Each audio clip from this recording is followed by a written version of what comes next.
The sound of $15,000 worth of custom Italian silk tearing apart is something you never forget.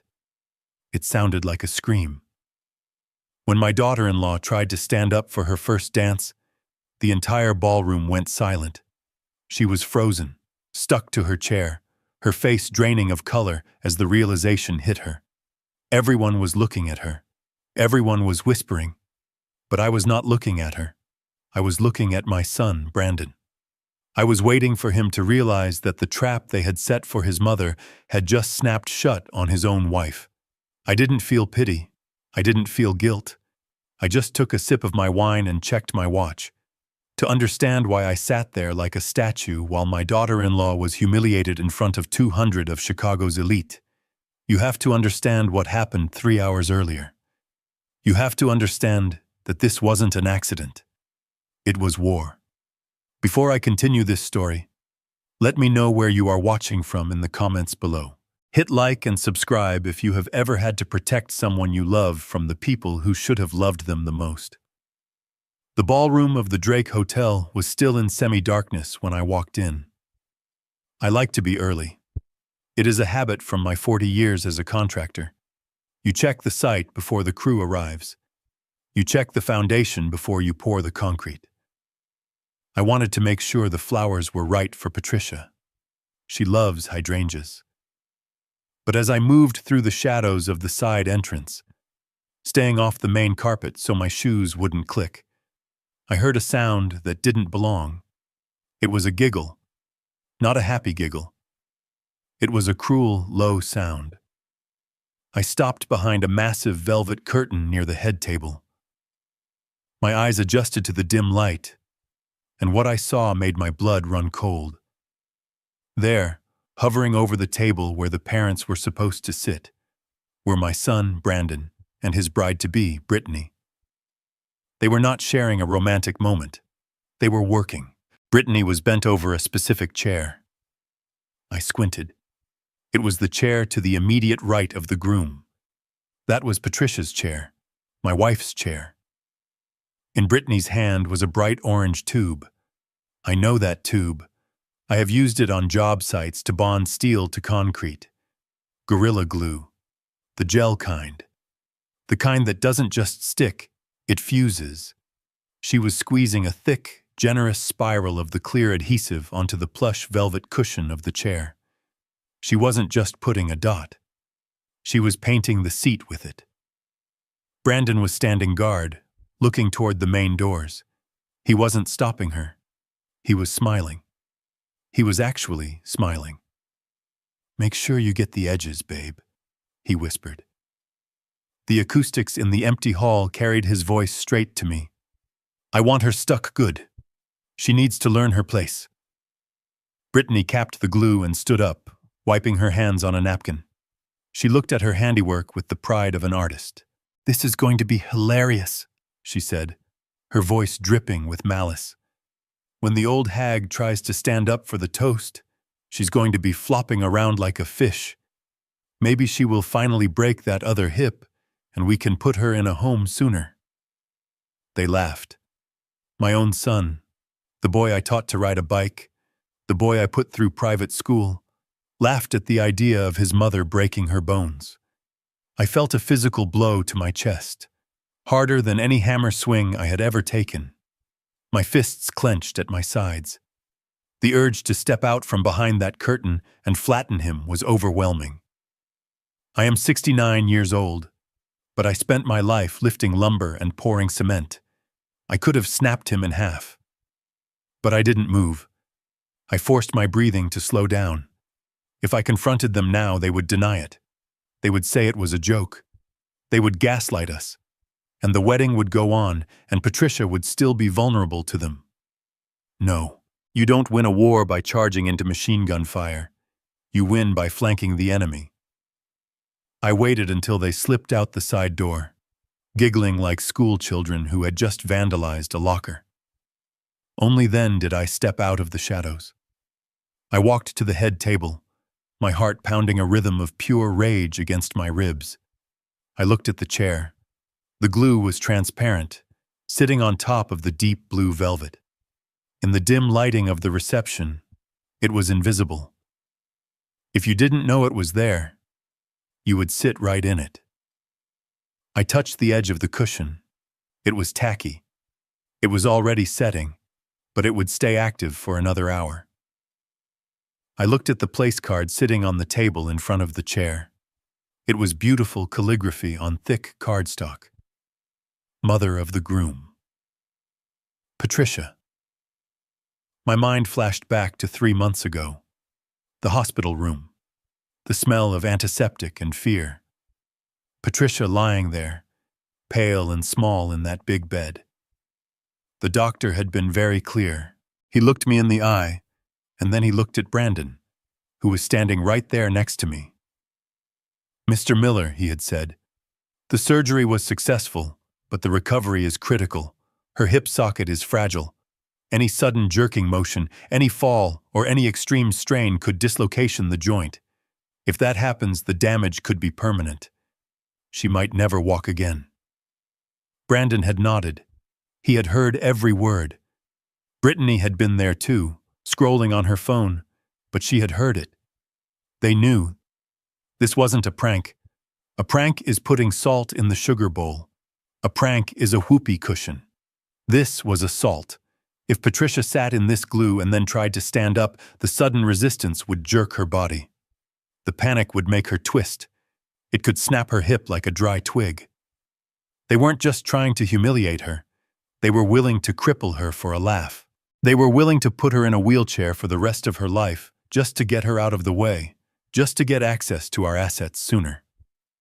I looked at the chair again. It was a heavy, high-backed oak chair, rented specifically for the head table. It probably weighed 40 pounds. I couldn't swap the chair itself. If I dragged it across the floor, the scraping sound would alert the staff, and the chairs were arranged specifically for the spacing of the table settings. Moving the furniture was too risky. I looked at the glue again. It was a circle of hate. Then, I looked at the chair next to it.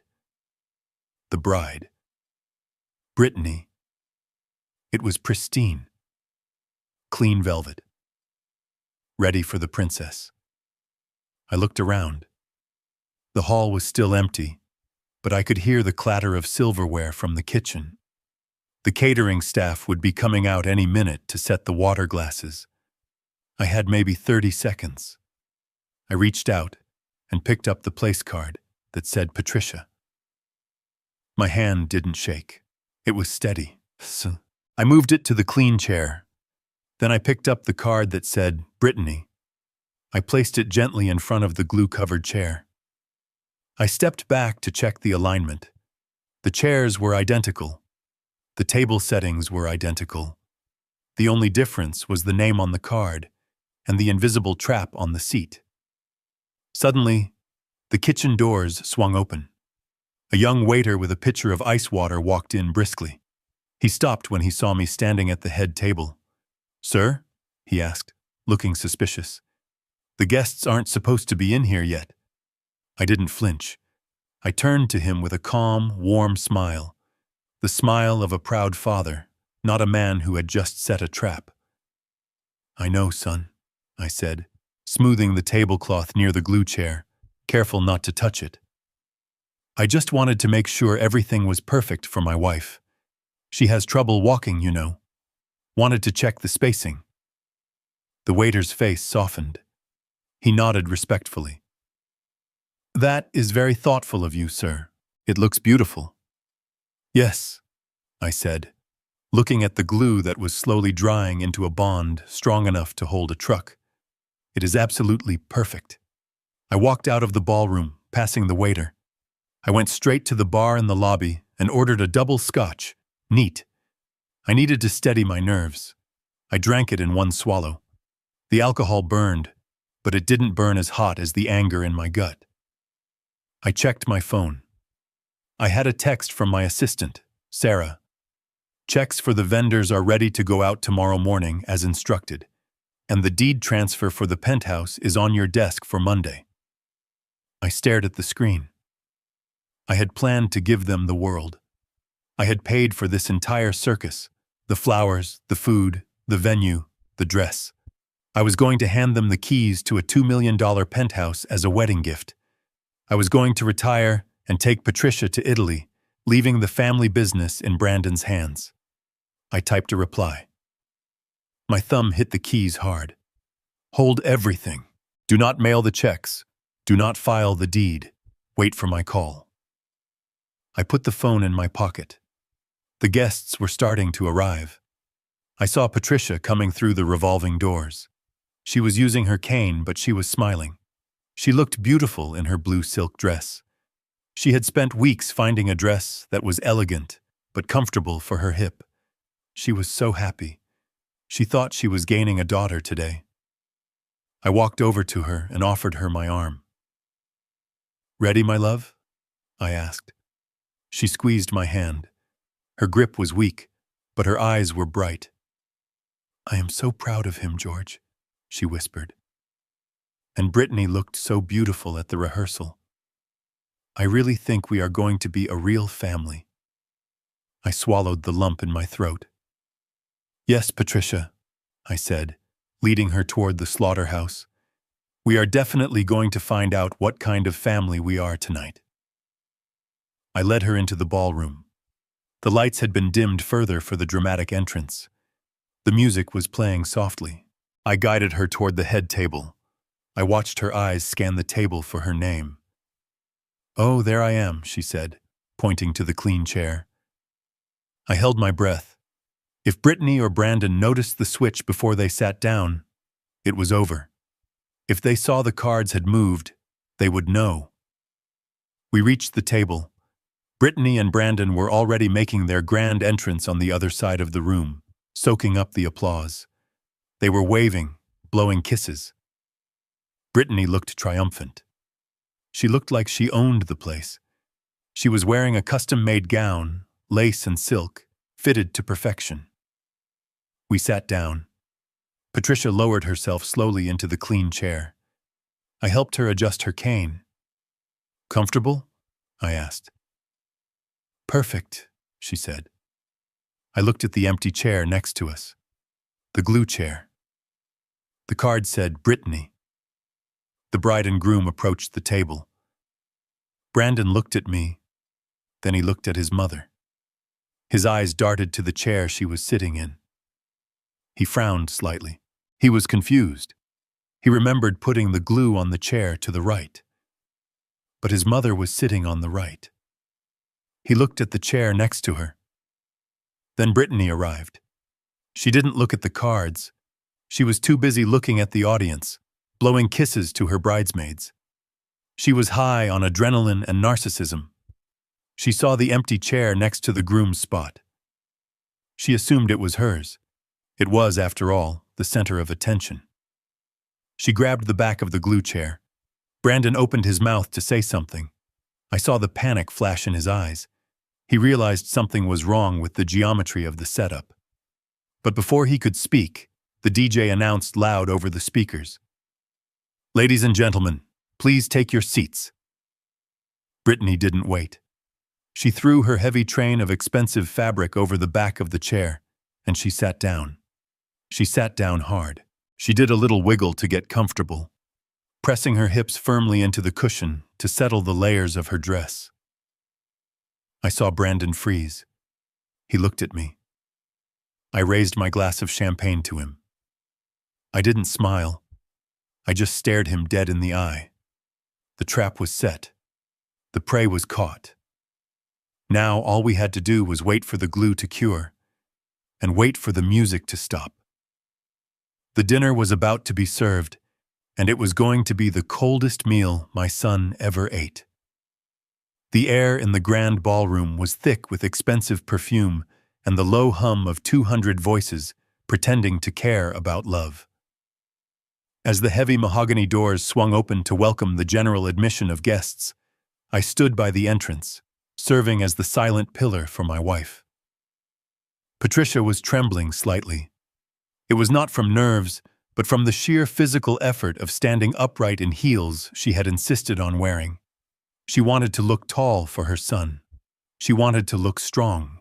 I could feel the heat radiating from her hip joint through her dress, a silent testament to the agony she was enduring just to be here, just to smile for the cameras that Brittany had stationed at every corner of the room. To anyone else, we looked like the picture-perfect parents of the groom, a successful contractor in a bespoke tuxedo and his elegant wife in blue silk. But I was not looking at the guests. I was watching the performance art taking place in the center of the room.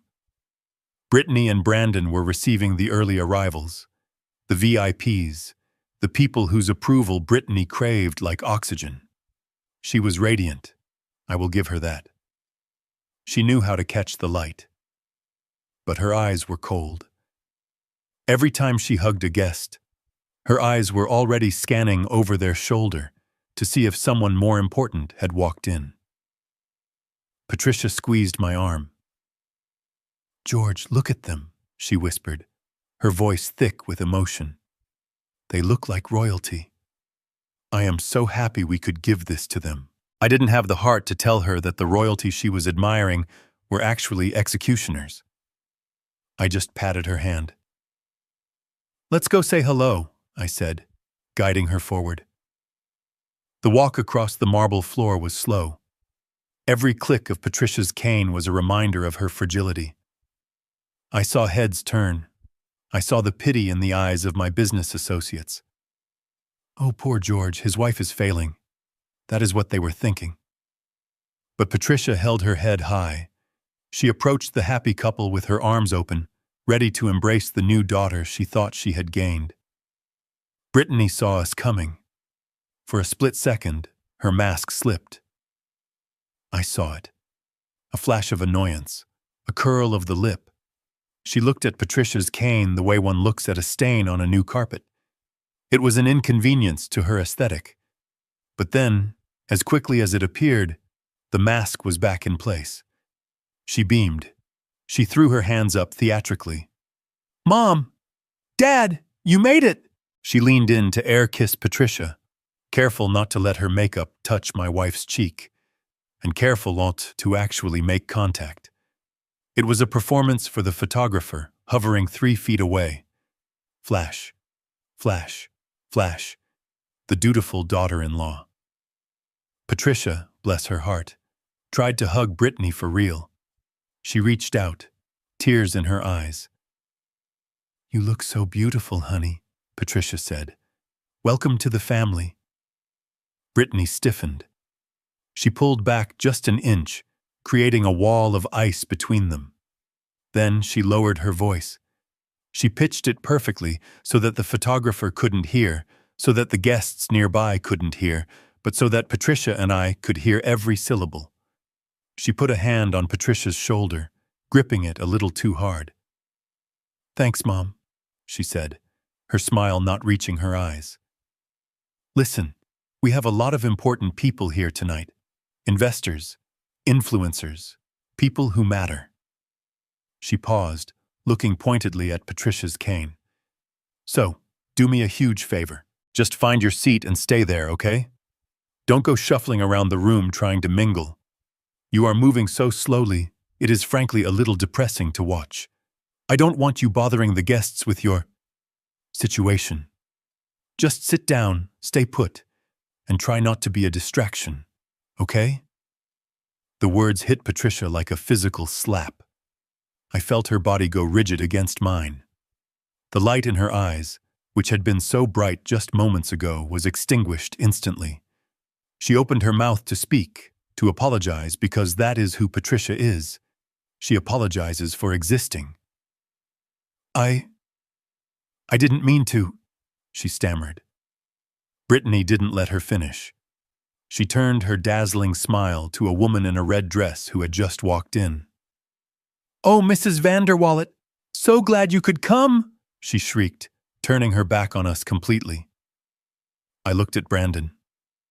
My son, the boy I raised to open doors for women, the boy I taught to respect his elders.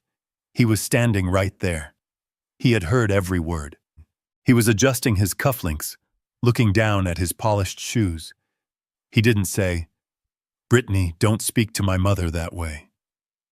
He didn't say, "Mom, you look great, ignore her."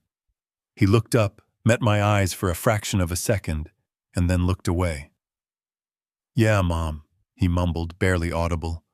"Just go sit down. We don't want you tripping over the cables or something. It is better for everyone. Better for everyone." That was the phrase that sealed his fate. I felt a cold calm wash over me. It was the same calm I feel right before I pull the lever on a demolition charge.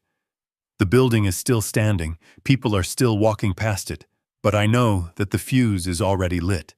The structure is already dead. It just hasn't fallen yet. I tightened my grip on Patricia's arm, giving her the support she needed to keep from collapsing right there on the dance floor. "Come on, Patricia," I said, my voice steady and low. "Let's do as they say. Let's go to our seats." "George, am I embarrassing him?" she whispered as we turned away. Her voice broke my heart. "No, my love," I said. "You are the only real thing in this room." We made our way to the head table. The walk felt like a funeral march. I could feel the eyes of the guests on us, or rather, on her limp. I knew Brittany was watching our backs, probably rolling her eyes at her friends, making gestures about the old woman slowing down the party. I looked at the table as we approached. I saw the setup, the flowers, the candles, and the chairs, the two chairs side by side. I looked at the one with the name card that read, "Mother of the Groom." It was the clean chair, the safe chair, the one I had swapped, and next to it, the chair with the name card, "The Bride." The chair that was currently glistening under the chandelier lights, with a layer of industrial-grade adhesive that was tacky, strong, and waiting. Brittany had told Patricia to sit down and stay put. She had commanded it. She wanted my wife immobilized. She wanted her stuck in a corner, invisible and silent. The irony was so sharp, I could taste it like metal in my mouth. Brittany was about to get exactly what she asked for. Someone was going to be sitting down and staying put for the rest of the night. Someone was going to be unable to move, but it wasn't going to be Patricia. I pulled out the clean chair for my wife. "Here you go," I said gently. She sat down, sighing with relief as the weight came off her hip. She smoothed her dress, looking small and defeated. She folded her hands in her lap, ready to be the invisible, obedient old woman they wanted her to be. I sat down next to her and poured myself a glass of water. My hand was steady, my pulse was slow. I watched the room fill up. I watched the waiters weaving through the tables with trays of champagne. I watched the musicians tuning their instruments. And I watched Brittany and Brandon finishing their greeting line, laughing, shaking hands, soaking up the adoration. They were high on their own supply. They thought they had won. They thought they had successfully bullied an old woman into submission. They thought the night belonged to them. I checked my watch. 7:15. Dinner service would start in 10 minutes. The speeches would follow. And then, the first dance. I took a sip of water. I wasn't thirsty. I was just cleansing my palate for the main course. Revenge, they say, is a dish best served cold, but tonight it was going to be served sticky and loud. "Come on over, kids," I thought, watching them start to move toward the table. "Your seats are ready." The distance from the entrance of the ballroom to the head table was only about 50 feet, but it felt like walking across a tightrope suspended over a canyon. Every step Patricia took was a victory against pain, and every step I took was a silent countdown to destruction. The master of ceremonies, a man with a voice too loud for the room, was urging everyone to take their seats so the dinner service could begin.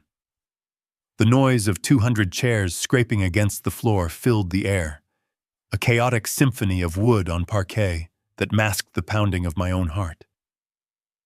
I kept my hand firmly under Patricia's elbow, guiding her not just for support, but to steer her with absolute precision. We were approaching the kill zone. To my left, Brittany and Brandon were gliding toward the table with the easy confidence of people who believe they are untouchable. Brittany was practically floating, her massive gown taking up enough space for 3 people. As we neared the table, I saw it happen. It was a subtle movement, one you would miss if you were not looking for it. But I was watching with the intensity of a hawk. Brittany's eyes didn't go to the floral arrangements that cost me $4,000. They didn't go to the crystal champagne flutes. They darted straight to the seat of the chair on the right. She was checking her work. She was looking for the sheen of the glue. From her angle, under the ambient lighting, the gel was invisible against the dark velvet, but she knew it was there. She looked up at Brandon and gave him a quick, conspiratorial wink. It was a look that said, "Watch this." It was the look of a child about to pull the wings off a fly. Brandon smirked back, a weak, pathetic imitation of a smile that made my stomach turn. He was excited to see his mother humiliated. That smirk was the final nail in the coffin of my inheritance plans. We arrived at the chairs. This was the moment, the point of no return. Patricia hesitated. She looked at the chair I had guided her to, the one with the clean velvet, the one I had swapped the card to. "Is this right, George?" she asked softly. I thought the mother sat on the end. "Trust me, honey," I said, my voice smooth and reassuring. "The lighting is better here. You will look better in the photos." She smiled, trusting me implicitly, as she has for 40 years. She turned her back to the table. I held my breath. Out of the corner of my eye, I saw Brittany watching us. She was practically vibrating with anticipation. She was waiting for Patricia to sit in the other chair. She was waiting for the trap she had set. But because of the card swap, she was disoriented. She assumed Patricia was moving to the wrong seat, but she didn't say anything because she didn't want to cause a scene yet. She wanted the glue to do the talking. Patricia lowered herself. Down. Down. Down. She settled into the cushion. Brittany's eyes widened. She leaned forward slightly, her mouth half open, waiting for the reaction. She was waiting for the squelch. She was waiting for Patricia to try to shift her weight and realize she was stuck.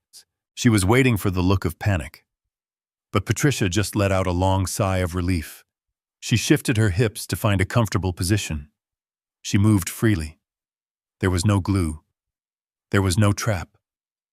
I saw the confusion wash over Brittany's face. It was priceless. She furrowed her brow, looking from Patricia to Brandon. I could see the gears turning in her head. Did the glue dry too fast? Did she miss the spot? Why wasn't the old woman stuck? She looked genuinely disappointed that my wife wasn't currently suffering. That disappointment told me everything I needed to know about her soul. Then Brittany shrugged. I saw her shoulders drop. She probably thought that the glue just needed time and body heat to activate. She decided to ignore it for now and focus on being the star of the show. "Well, sit down, everyone," she announced, her voice shrill and commanding. She moved to the chair next to Patricia, the chair that was originally assigned to the mother of the groom, the chair that was currently painted with a generous layer of Gorilla Glue. Brittany turned around. She grabbed the layers of her custom-made Italian silk gown. It was a magnificent dress, I have to admit. Layers of tulle, lace, and silk that cascaded around her like a waterfall. It was the kind of dress every girl dreams of, and it was the perfect camouflage for what was about to happen. She fluffed the back of the dress, ensuring it would fan out perfectly for the photos. In doing so, she ensured that the maximum amount of surface area would come into contact with the adhesive. She was essentially pressing the fabric into the trap with her own hands. She bent her knees. She lowered herself with the grace of a swan. And then she made contact. She sat down hard, letting her full weight sink into the plush cushion. I watched as the heavy silk of her dress compressed against the velvet of the chair. I imagined the chemical reaction happening underneath those layers. The pressure of her body was pushing the glue deep into the fibers of her dress. The gel was grabbing onto the lace, the silk, and the tulle, and simultaneously bonding with the fibers of the chair cushion. It was creating a bond that was stronger than the fabric itself. Brittany didn't feel a thing. That is the beauty and the danger of that specific glue. It is room temperature. It doesn't burn. It doesn't feel wet through thick layers of clothing. It just silently, instantly, becomes one with whatever touches it. She wiggled a little, getting comfortable. Good. Wiggling helped spread the adhesive. She leaned back, crossing her legs. Perfect. That shifted her weight and pressed the fabric even firmly into the trap. She was locking herself in. I sat down on the other side of Patricia. I reached for the bottle of Cabernet Sauvignon on the table. It was a 2015 vintage, expensive, full-bodied. I poured myself a glass, watching the dark red liquid swirl against the crystal. I took a sip. It tasted like justice. I looked over the rim of my glass at the happy couple. Brandon was pouring champagne, laughing at something Brittany whispered to him. Brittany was reapplying her lip gloss, using her phone as a mirror. She was completely oblivious. She was sitting on a time bomb, and she was checking her teeth. I felt a strange sense of detachment. Usually, on a construction site, when something goes wrong, when a wall collapses or a pipe bursts, there is panic. There is shouting. But this was different. This was a controlled demolition. The charges were set. The area was cleared of innocent bystanders. Patricia was safe, and the building was already coming down. Gravity just hadn't caught up with it yet. I looked at Patricia. She was admiring the centerpiece. "It is such a lovely party, George," she said. "Yes, it is," I replied, my eyes fixed on the hem of Brittany's dress where it met the chair leg. "It is going to be a night no one will ever forget." The waiters began to circulate with the appetizers. Lobster bisque. I ate slowly. I enjoyed every spoonful. I watched Brittany eat. She was animated, bouncing slightly in her seat as she talked to the maid of honor. Every bounce, every shift of her weight was curing the glue. The heat from her body was accelerating the chemical bonding process. By the time the salad course arrived, her dress wasn't just on the chair. It was part of the chair. She was no longer wearing a dress. She was wearing furniture. I checked my watch again. The speeches were scheduled for 8 o'clock. The first dance was at 8:30. 45 minutes. That was how long she had left of her dignity. I poured another glass of wine and settled in. I am a patient man. I have waited years for permits. I have waited months for concrete to cure. I could wait 45 minutes to watch the world burn. The waiter cleared the appetizer plates with the silent efficiency of a ghost. I watched his hands move. I watched everything. My senses were heightened, dialed up to a frequency that picked up every microaggression at the table. For the next hour, as the main course was served, I sat in the middle of a battlefield disguised as a celebration. The filet mignon arrived, searing hot and smelling of rosemary and garlic. It was a beautiful cut of meat. I had selected the menu myself. I had paid $75 a plate for this meal. And as I cut into the tender beef, I realized I was paying for the privilege of watching my son and his new wife dissect my wife's self-esteem. Brittany didn't pick up her fork immediately. She was too busy scrutinizing Patricia's plate. My wife had reached for a dinner roll, just a piece of bread. She loved the crusty sourdough the hotel baked fresh. Her hand was trembling slightly as she reached for the butter knife. Brittany leaned in. Her voice was low, confidential, the tone a nurse might use with a slow child. "Mom," she said, tilting her head, Are you sure about that bread? Patricia froze. Her hand hovered over the butter dish. She looked at Brittany with wide, uncertain eyes. I thought I would have a piece, Patricia whispered. Brittany sighed. It was a long, performative exhale that signaled deep, burdensome concern. She reached out and actually touched Patricia's wrist, stopping her. I am just thinking about your recovery, Brittany said, her eyes wide and innocent. You know, every extra pound is pressure on that artificial hip. The doctor said you need to stay light. Carbs are just inflammation waiting to happen. We don't want you collapsing under your own weight, do we? She smiled. It was a smile that didn't reach her eyes. It was a shark baring its teeth. Patricia pulled her hand back as if the bread were hot coal. She put the roll back on her side plate. She looked down at her lap, shame coloring her cheeks. You are right, Patricia murmured. I shouldn't. Thank you for looking out for me, dear. I saw Brandon nod in agreement. He was stuffing his face with steak, chewing with his mouth half open. But he nodded. Yeah, Mom, listen to Brittany, he said around a mouthful of meat. She knows about nutrition. You don't want to end up back in the hospital. We have plans this summer. We can't be babysitting you if you blow out your other hip-eating bread. I felt the handle of my steak knife pressing into my palm. I gripped it so hard my knuckles turned white. They weren't concerned about her health. They were disgusted by her weakness. They viewed her as a liability, a broken object that needed to be managed. I carefully placed my knife and fork down. I wiped my mouth with the linen napkin. I didn't look at Brandon. I didn't look at Brittany. I reached into my tuxedo pocket and pulled out my phone. I kept it under the table, resting on my thigh. I didn't need to look at the screen to know what I was doing. I knew the number for the bank's automated fraud and large transaction line. I also knew the number for my private banker, Michael, who was currently on speed dial. I opened the text thread with Michael. Override the transfer for the Maldives honeymoon package, I typed. Cancel the flights. Cancel the overwater bungalow. Full refund only. If not refundable, cancel anyway. I hit send. I took a sip of my wine. The message showed delivered.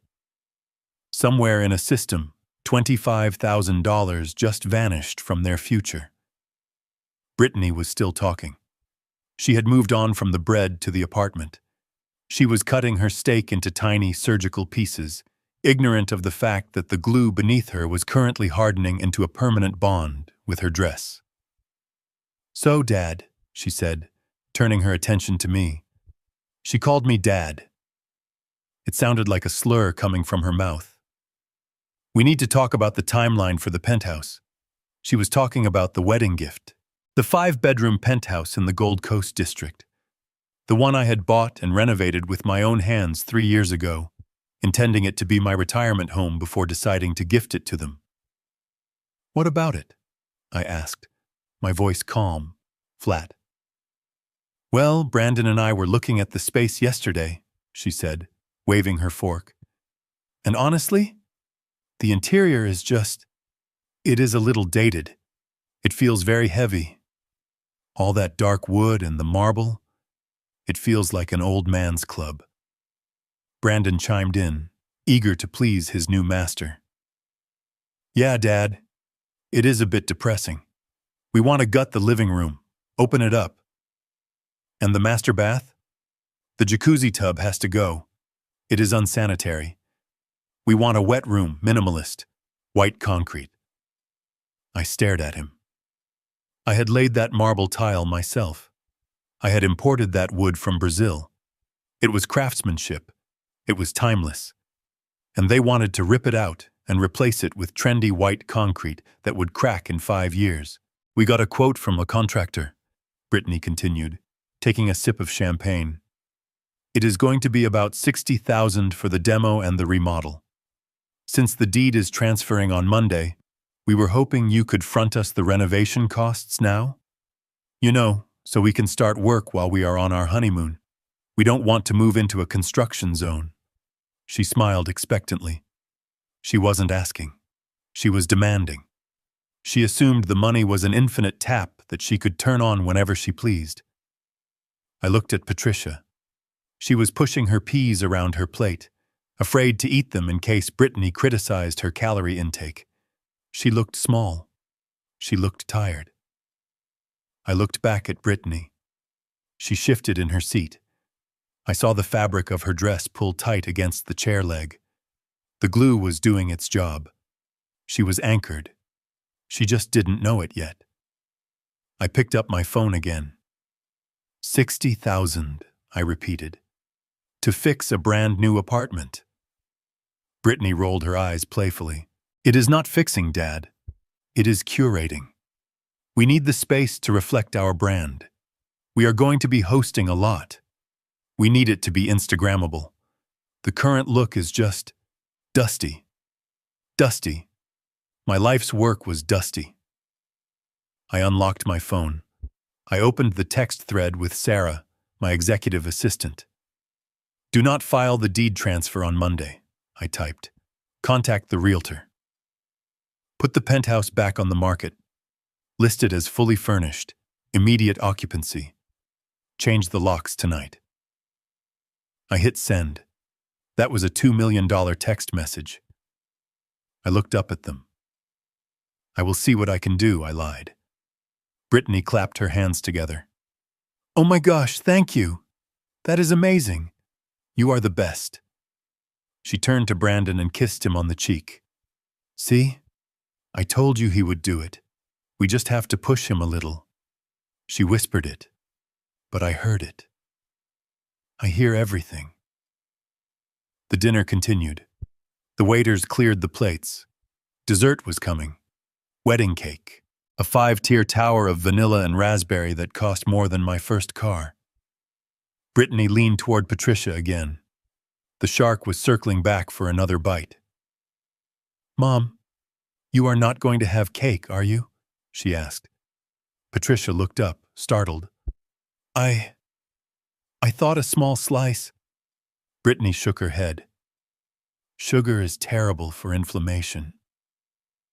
Really, Mom. I am telling you this because I love you. You look swollen. Your face looks puffy. I think you should stick to water. Maybe hot water with lemon. It will help flush out the toxins. Brandon laughed. Yeah, Mom.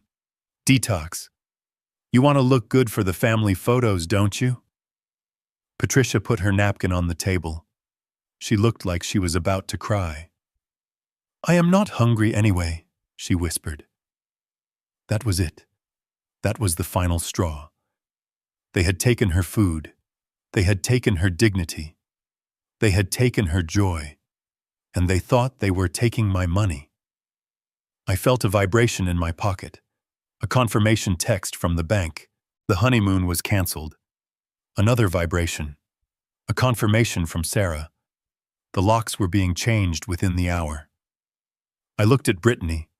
She was shifting her weight again, preparing to stand up for the speeches. She planted her feet. She grabbed the edge of the table. I took a deep breath. I savored the air in the room. It was the calm before the storm. The glue was cured. The trap was shut. The money was gone. The house was gone. And in about 10 minutes, the dress was going to be gone too. I reached over and took Patricia's hand. I squeezed it hard. Eat the cake, Patricia, I said loud enough for them to hear. She looked at me, surprised. What? I said. Eat the cake. Eat the whole damn slice. You are going to need the energy. Brittany scoffed. George, really, don't undermine me. I am trying to help her. I turned my gaze to Brittany. It was the first time all night I really looked at her. I looked past the makeup, past the diamonds, past the silk. I looked right into the empty, greedy void where her soul was supposed to be. You have done enough helping, Brittany, I said. You have secured your place in this family. You have really stuck the landing. She looked confused by my tone, but she dismissed it.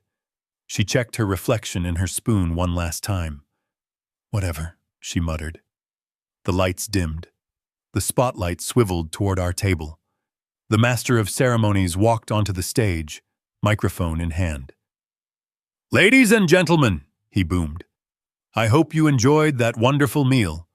Now, before we cut the cake, we would like to invite the happy couple to the center of the floor for their first dance as husband and wife." The applause started. It was polite, rhythmic clapping. Brandon stood up. He buttoned his jacket. He looked handsome. I will give him that. He looked like a man who had it all. He extended his hand to his bride. "Ready, babe?" he asked. Brittany beamed. This was her moment. The moment she had been rehearsing for months. All eyes were on her. She grabbed Brandon's hand. She planted her feet. She engaged her legs. She pushed up. And nothing happened. The chair rose with her. For a microsecond, she thought it was just a snag. She pulled harder. And then the sound began. The waiters had just finished clearing the dessert plates, leaving behind only the faint scent of vanilla and the heavy, lingering anticipation of the evening's main event. I sat back in my chair, swirling the last dregs of wine in my glass, watching the bubbles rise and pop. It is a strange thing to watch time slow down. Usually time moves too fast. Construction deadlines rush toward you like a freight train. But tonight, time was moving like molasses. It was thick, heavy, and sweet. I looked at Brittany. She was dabbing the corner of her mouth with a napkin, checking her reflection in the back of a spoon. She looked perfect. She looked victorious. She had no idea that she was already a prisoner in her own fairy tale. The room began to dim, the chandeliers fading out until only the amber glow of the table candles remained. The murmur of conversation died down, replaced by the crackle of a microphone being switched on. The master of ceremonies, a man in a tuxedo that was slightly too tight across the shoulders, stepped into the center of the dance floor. He had that energetic, radio DJ voice that commands attention whether you want to give it or not. "Ladies and gentlemen, friends and family," he boomed, his voice echoing off the vaulted ceilings. "We hope you have enjoyed the dinner. Now we have come to the moment everyone has been waiting for.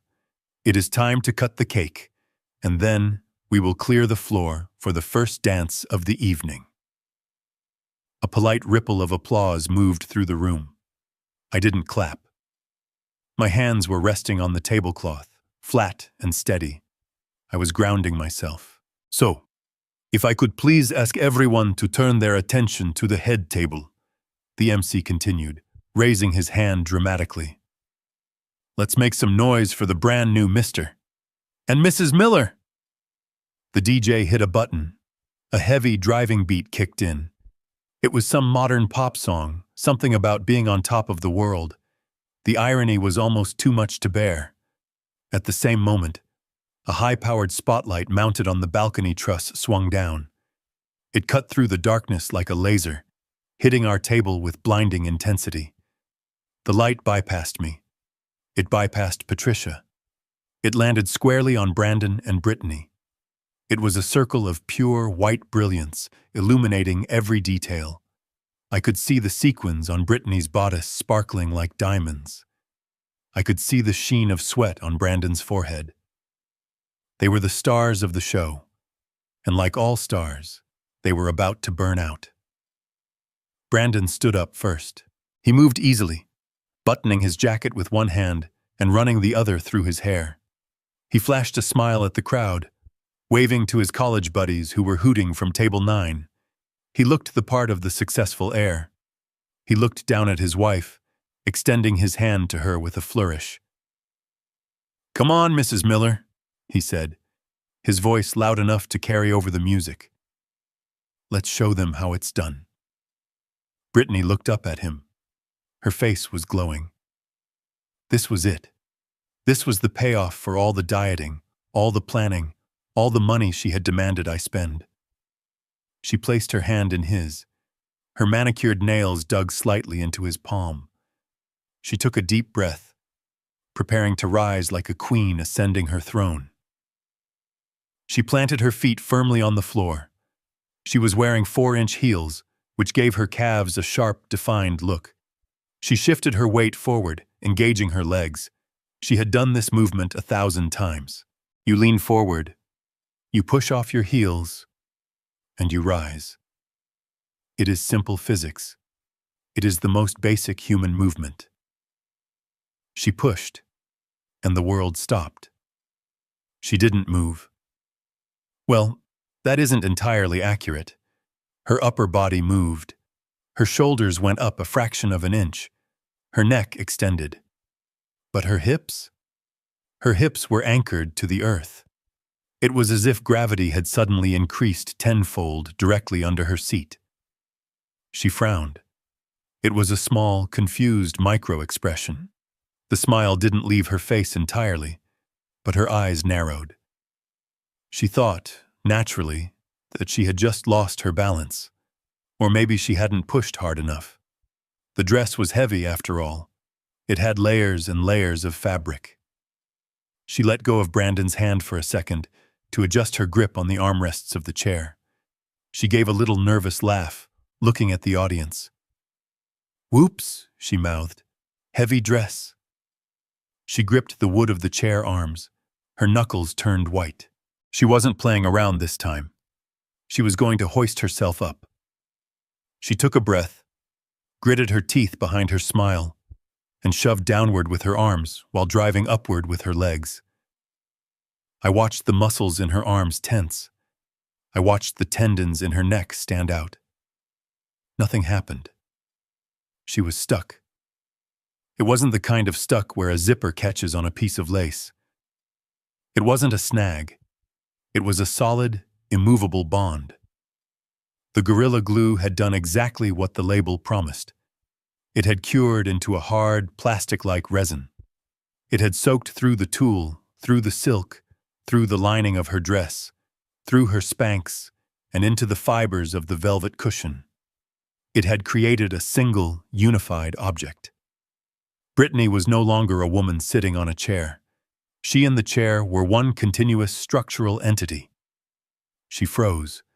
The panic started to bleed into her expression. She looked down at her lap. She couldn't see anything. The skirt of the dress was too poofy. It covered the crime scene perfectly. She tried to slide forward. She couldn't slide. She tried to twist to the side. She couldn't twist. Brandon was still holding his hand out, his smile starting to waver. "Babe, come on," he hissed through his teeth. "Everyone is watching. Get up." "I can't," she whispered back. Her voice was tight, high-pitched. "What do you mean you can't? Stop being dramatic. Just stand up." "I am trying," she snapped, forgetting to whisper. "I am stuck. The dress is caught on something." She wasn't just caught.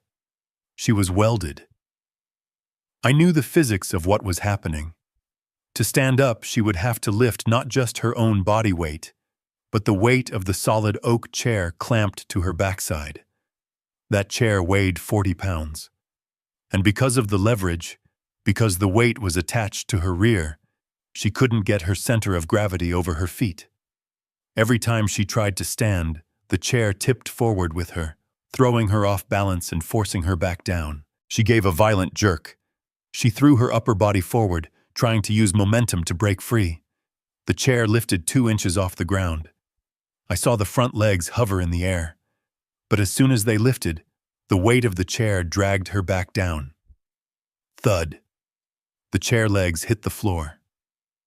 Brittany gasped. She looked at Brandon with genuine terror in her eyes. This wasn't a snag. A snag tears. A snag rips. This was something else. This felt like a hand reaching up from hell and grabbing her. "Brandon, help me," she pleaded. "I am really stuck. I think there is something on the chair." Brandon rolled his eyes. He looked at the guests. The applause had died down. People were starting to whisper. The spotlight was still blindingly hot, cooking them in their own embarrassment. "Jesus, Brittany," Brandon muttered. He stepped in close, grabbing her arm. He wasn't gentle. He was embarrassed. And when Brandon is embarrassed, he gets mean. "I am going to pull you. On the count of 3. Just stand up." "No, wait," she said. But he was already pulling. He braced his foot against the table leg. He gripped her forearm with both hands. He looked like he was trying to pull a stubborn weed out of the ground. 1, 2, 3. He yanked her. Brittany screamed. Not a loud scream, but a sharp yelp of pain. The force of his pull lifted her body, but the chair came with her. It rose 6 inches into the air, dangling from her dress like a bizarre wooden tail. The glue held fast. The bond was stronger than the fabric, stronger than the stitching, stronger than gravity. For a second, she hovered there, suspended in a crouch, the chair hanging off her. She looked ridiculous. She looked like a grotesque puppet. Then, gravity won. She crashed back down onto the seat. The impact rattled the silverware on the table. The music was still pounding. The bass was shaking the floor. But at our table there was a bubble of silence. Brandon stared at her. He looked at the chair. He looked at her dress. "What the hell is wrong with you?" he demanded. Brittany was hyperventilating now. She was clawing at the fabric around her hips, her fingernails scraping uselessly against the layers of tulle. "I don't know," she cried. "It won't let go. It feels like glue." She said the word. Glue. She looked up. Her eyes met mine. I was sitting calmly, my hands folded. I hadn't moved a muscle. I looked at her, and then I let my gaze drift slowly, deliberately, to the empty chair next to her. The chair with the clean velvet. The chair where Patricia was sitting comfortably, sipping her water. Then I looked back at Brittany. I allowed the corner of my mouth to lift just a fraction of a millimeter. The realization hit her like a physical blow. Her eyes went wide. Her mouth opened in a perfect O of shock. She remembered. She remembered the orange tube. She remembered the spiral of gel. She remembered the prank. She looked at the place card in front of her. It said the bride. She looked at the place card in front of Patricia. It said mother of the groom. But the chairs were wrong. She knew. In that split second, she knew everything. She knew I had seen them. She knew I had switched the cards. She knew she was sitting in her own trap, and she knew there was no way out. The glue was industrial strength. It wasn't water-soluble. It wasn't going to release her. The only way she was leaving that chair was if she left the dress behind. The MC, sensing the delay, tried to fill the dead air. "Looks like the bride is just too comfortable to leave the table. Let's give them some encouragement, folks." The crowd cheered again. The spotlight intensified. Brandon, unaware of the silent communication passing between me and his wife, decided to take drastic measures. He wasn't going to let his perfect moment be ruined by a wardrobe malfunction. "Stand. Up," he growled. He moved behind her. He grabbed her under the armpits. He was going to lift her physically. He was going to force the issue. Brittany tried to stop him. "No, Brandon, don't. The dress, it's stuck to the—" But he didn't listen. He heaved upward with all his strength. And that is when the sound happened. Brandon looked at his wife with a mixture of confusion and contempt that only a spoiled child can muster when his toys aren't working. The music was building to a crescendo, the drums kicking in with a relentless, thumping rhythm that vibrated through the floorboards. But between us at the head table, the air was static. He leaned in close to her ear, his hand gripping her bicep hard enough to bruise. "Brittany," he hissed, his voice trembling with suppressed rage. "Get up, right now. People are staring. You are making me look like an idiot. She looked at him, her eyes wide and wet with panic. She shook her head frantically, mouthing the words, "I am stuck again." But he wasn't listening. He was done listening. He was watching the guests. He saw the whispers starting at table 5. He saw his boss at table 12 frowning. He made a decision. If she wouldn't stand up on her own, he would make her. He stepped back, assuming the posture of a man about to lead his bride to the floor. He plastered a fake, terrified smile on his face. "Let's go, darling," he shouted, loud enough for the microphone to pick up. He grabbed both of her hands. He planted his feet, and he pulled. Brittany had no choice. She knew that if she didn't stand now, he would drag her, and that would be even worse. She had to break free. She assumed in her desperation that whatever was holding her was just a sticky residue. Maybe gum. Maybe candy. She thought if she just used enough force, it would snap, and she would be free. She didn't understand the chemistry of what she was sitting on. She didn't understand that the bond between her dress and the chair was now stronger than the structural integrity of the silk itself. She grit her teeth. She squeezed her eyes shut. She channeled every ounce of vanity, every ounce of rage, and every ounce of strength she possessed into her legs. She wasn't standing up to dance. She was standing up to save her life. She drove her heels into the carpet. She screamed a silent scream inside her throat, and she launched herself upward with explosive force, aided by Brandon's violent yank on her arms. Time didn't just slow down. It shattered. I watched it happen in high definition. I saw the muscles in her thighs contract. I saw her body lift. And then, I heard it. It wasn't a simple rip. It wasn't the sound of a seam popping. It was a violent, jagged, tearing screech that cut through the bass of the pop music like a gunshot. It sounded like a sail being shredded in a hurricane.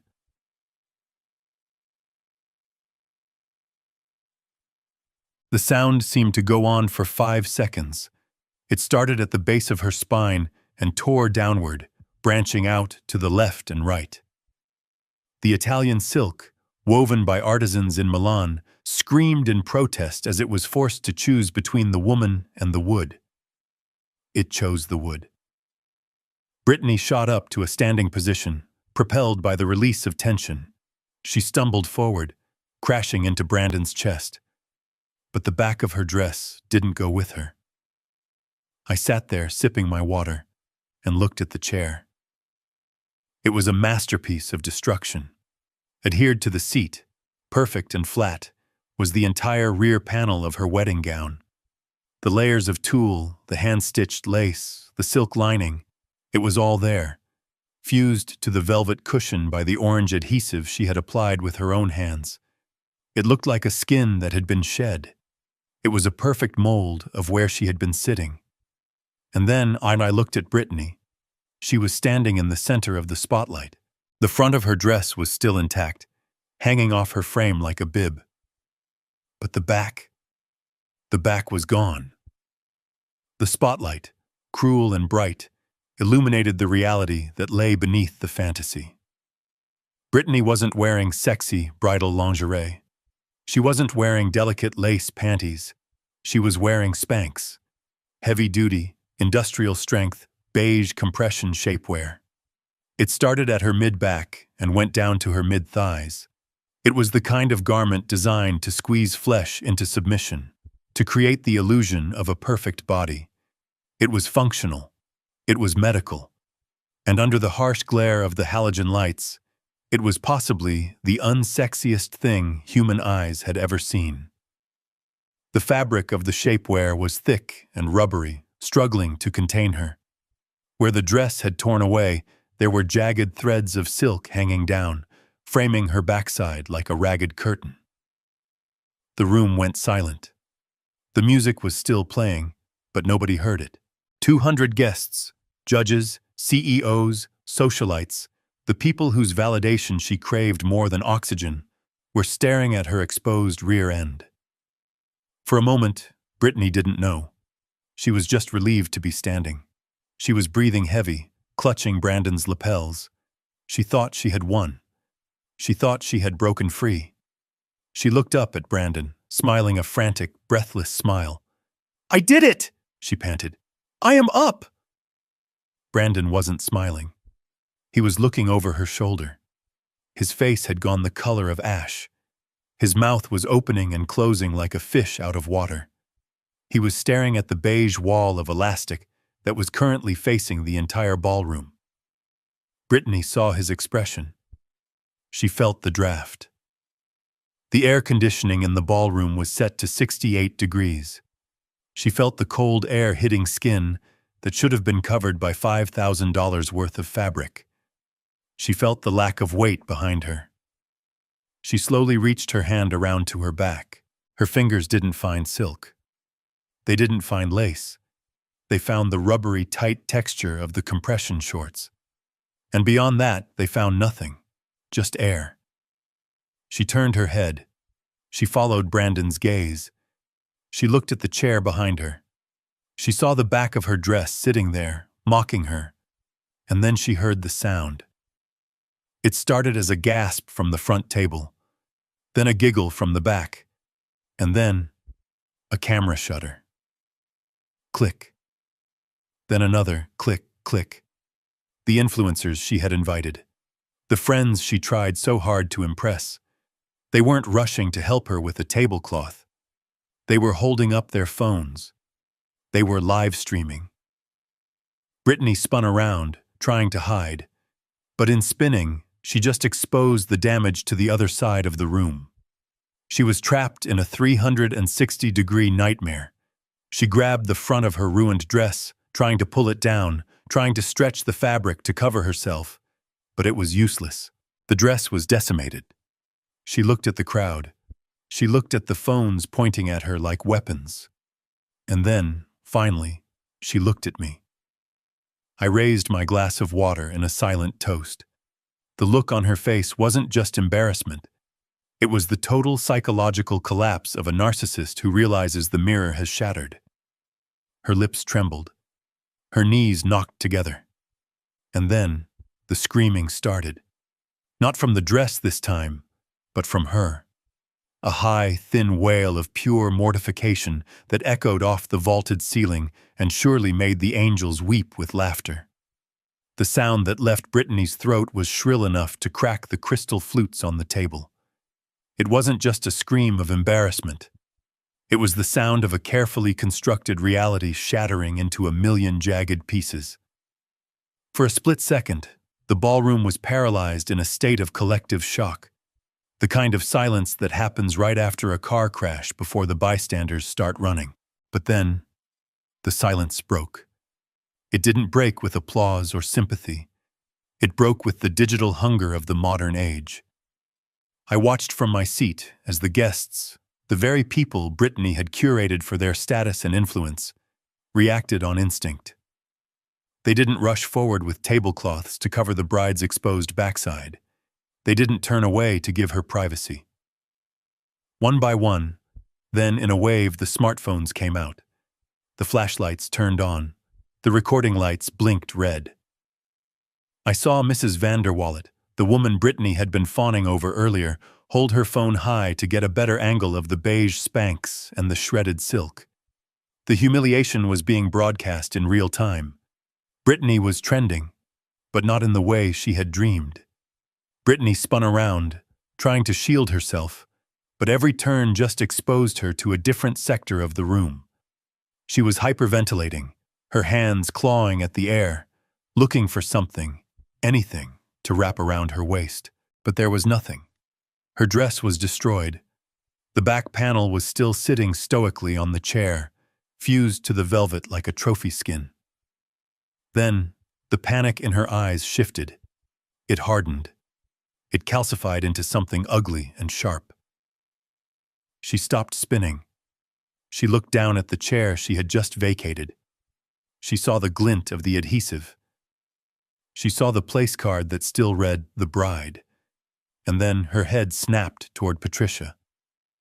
Patricia was sitting with her hand over her mouth. her eyes wide with genuine confusion and horror. She had no idea what was happening.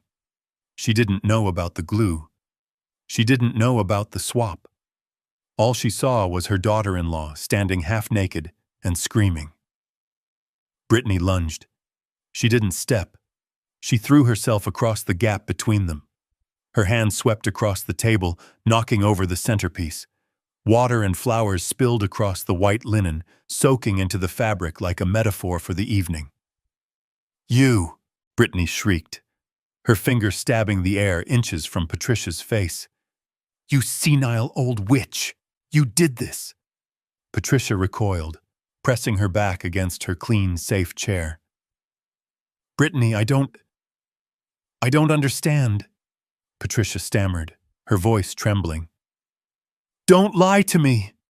Brittany screamed, her face twisted into a mask of pure venom.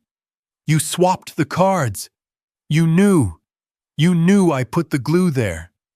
You wanted to ruin me!" The accusation hung in the air, loud and clear. She had just admitted it. In her blind rage, she had confessed. She yelled that she had put the glue there. But the crowd was too busy filming the spectacle to process the confession yet. They just heard a bride screaming at a crippled old woman. Brittany tried to grab Patricia. She reached out, her fingers hooked like talons, aiming for my wife's shoulders. She wanted to shake her. She wanted to hurt her. She wanted to make someone else feel the pain she was feeling. But before she could make contact, I saw a blur of motion. It wasn't me. It was Brandon. For a heartbeat, I thought he was intervening to stop his wife from assaulting his mother. I thought, maybe, just maybe, there was a spark of decency left in him. I thought he was going to restrain Brittany and apologize. I was wrong. Brandon grabbed Brittany's waist, not to pull her back, but to steady her. He looked at the ruined dress. He looked at the laughing crowd. He looked at the live-streaming phones. And then, he turned his rage on the easiest target in the room. He looked at his mother. "Mom!" he bellowed, his face turning a deep, blotchy red. "What the hell is wrong with you?" Patricia flinched as if he had hit her. "Brandon?" she whispered. "Are you crazy?" Brandon shouted, slamming his hand down on the wet tablecloth. "Look at what you did. You ruined the wedding. Why can't you just be normal? Why do you always have to make everything about you?" He was rewriting history in real time. In his mind, his mother's refusal to sit in a trap was an act of aggression. In his twisted logic, her survival was an attack on his wife. Brittany, seeing she had an ally, ramped up her attack. "She tried to kill me, Brandon. She knew the glue was there. She wanted me to sit in it. Look at my dress. It cost $15,000. She grabbed a handful of the shredded silk hanging from her waist and shook it at Patricia. "You are going to pay for this!" Brittany screamed. "I am going to sue you! I am going to take every penny you have!" Patricia began to cry. Not the polite, silent tears of a wedding guest, but the racking, heaving sobs of a mother whose heart is breaking. She looked at Brandon, searching for her son, but all she found was a stranger in a tuxedo who was worried about his reputation. I didn't do anything," Patricia sobbed. "I just sat where the card was." "Liar!" Brandon yelled. He leaned over the table, looming over her. "You always pull this victim act. Oh, poor Patricia with her bad hip. You did this on purpose to humiliate Brittany because you are jealous. You are jealous that she is young and beautiful, and you are just old." The cruelty of his words was breathtaking. It was a physical assault. I sat there, my hand still holding my water glass, feeling the cold condensation against my palm. I watched my son destroy the last bridge back to his family. He wasn't just defending his wife. He was actively participating in the abuse. He was choosing the predator over the prey. The guests were murmuring now. The spectacle had shifted from comedy to tragedy. Some people were lowering their phones, sensing that this had gone too far. But others, the vultures, kept recording. Brittany wiped her nose with the back of her hand, smearing her makeup. She looked deranged. "Get out!" she screamed at Patricia. "Get out of my wedding! I don't want to see your ugly face!" Brandon pointed to the door. "You heard her, Mom. Leave. You are not welcome here. Go take your cane and your jealousy and get out." Patricia tried to stand up. She gripped the armrests of her chair, her safe, glue-free chair, and pushed herself up. She was shaking so badly she could barely support her own weight.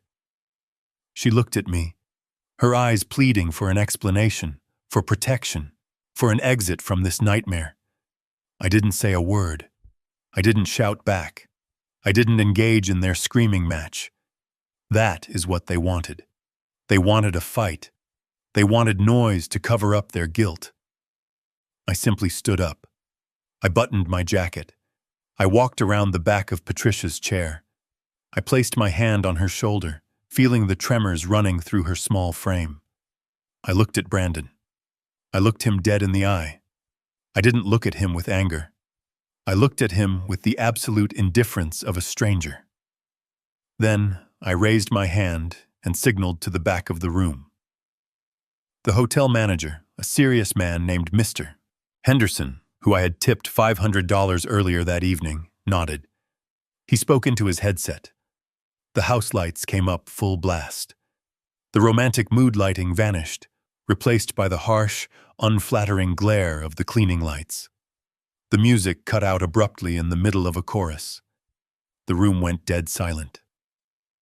I turned to Brandon, my voice calm, leveled, and loud enough to be heard in the back row. "She isn't going anywhere, Brandon, but you might want to call your lawyer, because I think the police are going to have some questions about that orange tube in your jacket pocket." There is a specific kind of silence that falls over a construction site right before a controlled explosion. The sirens have stopped wailing, the workers have cleared the area, and for a split second, the air feels heavy with the promise of destruction. That was the atmosphere in the ballroom as I stood up. I didn't rush. I didn't knock over my chair. I simply placed my linen napkin on the table, lining up the edges with the kind of precision that only a man who has spent 40 years measuring angles can possess. Brandon was still towering over his mother, his face twisted into a mask of ugly, misplaced righteousness. He was raising his hand, not to strike her. I don't think he had the guts for that. But to herd her, to intimidate her, to force her out of the room like unwanted cattle. His finger was inches from her nose, and he was taking a breath to scream another insult, another lie to cover his own tracks. I closed the distance between us in 2 strides. My dress shoes made no sound on the carpet. I reached out and wrapped my hand around Brandon's wrist. I didn't squeeze. I didn't twist. I just held it. My hands are not soft. They are calloused from decades of handling rebar and pouring concrete. They are hands that built the roof over his head and the school he attended. And right now, they were the hands of a stranger. Brandon froze. The sudden ironclad grip on his arm short-circuited his rage. He looked down at my hand, then up at my face. For a moment, he looked like the 5-year-old boy who had broken a vase and was terrified of the consequences. But the fear in his eyes was quickly replaced by annoyance. He tried to pull his arm away. He couldn't. I was an anchor, and he was a drifting boat. "Dad, let go," he snapped, trying to keep his voice low, trying to maintain some shred of dignity. "This doesn't concern you. Mom is having a breakdown. I need to get her out of here before she ruins Brittany's night completely." I didn't let go. Instead, I tightened my grip just enough to make him wince. I stepped in closer, invading his personal space, forcing him to look at me. I wanted him to see the disappointment in my eyes. I wanted him to feel the weight of the bridge he was burning. "She isn't having a breakdown, Brandon," I said. My voice was low, calm, and terrifyingly steady. It cut through the murmurs of the crowd like a diamond cutter through glass. And she isn't going anywhere. Brandon scoffed, a nervous, jerky sound. Dad, look at her! She swapped the cards! She admitted it! Brittany is humiliated! I looked past him to Brittany, who was still clutching her ruined dress, her eyes darting around the room like a trapped animal. Then I looked back at my son. She didn't swap the cards, I said, allowing my voice to rise just enough so the people at the nearby tables, the ones holding their phones up like vultures, could hear every syllable. And she didn't swap the seats. Your mother sat exactly where she was supposed to sit. She sat in the chair that was clean. She sat in the chair that was safe. Brandon opened his mouth to argue, to spin more lies, but I cut him off. You see, son, sometimes the universe has a way of correcting mistakes. Sometimes karma isn't a long game. Sometimes it is instant. Your wife isn't sitting in that glue because of a trick. She is sitting in it because that is the seat that nature intended for someone with a soul that dirty. The room gasped. It was a collective intake of breath. I had just called the bride a dirty soul at her own wedding. But I wasn't done. I had to nail the coffin shut. Brandon's face went pale. He tried to laugh it off, but it came out as a choke. That is insane, Dad. You are talking crazy. Glue? What glue? We don't know anything about glue. I smiled. It was a cold, mirthless smile. Oh, you don't? I asked. Then you wouldn't mind explaining to these good people, to your investors, to your friends, and to the camera that is live streaming this right now. What exactly is inside the left breast pocket of your tuxedo? Brandon stopped breathing. His hand twitched. He fought the urge to check his pocket, but the human brain is wired to react. His eyes darted down to his chest. He knew that in the rush to get into the reception, in the excitement of their little prank, he had shoved the tube of Gorilla Glue into his inside pocket. He had forgotten to throw it away. Check it, Brandon, I commanded. Show everyone the souvenir you kept from your little art project. He didn't move. He stood there, paralyzed by the sudden realization that I knew everything. He realized that I had been watching. He realized that the father he thought was just a senile bank account was actually always 3 steps ahead of him. I let go of his wrist. He stumbled back a step, rubbing his arm. I don't have to show you anything, he stammered, his voice cracking. This is harassment. You don't have to, I agreed, but the cap is sticking out. Every eye in the room followed my gaze, and there it was. Against the crisp black silk of his tuxedo lapel, a tiny bright orange plastic cap was visible. It was the undeniable smoking gun. Brittany saw it too. She let out a small, strangled sound. She realized that her accomplice, her partner in crime, had been walking around with the murder weapon in his pocket the whole night. I turned my back on him. I was done with him.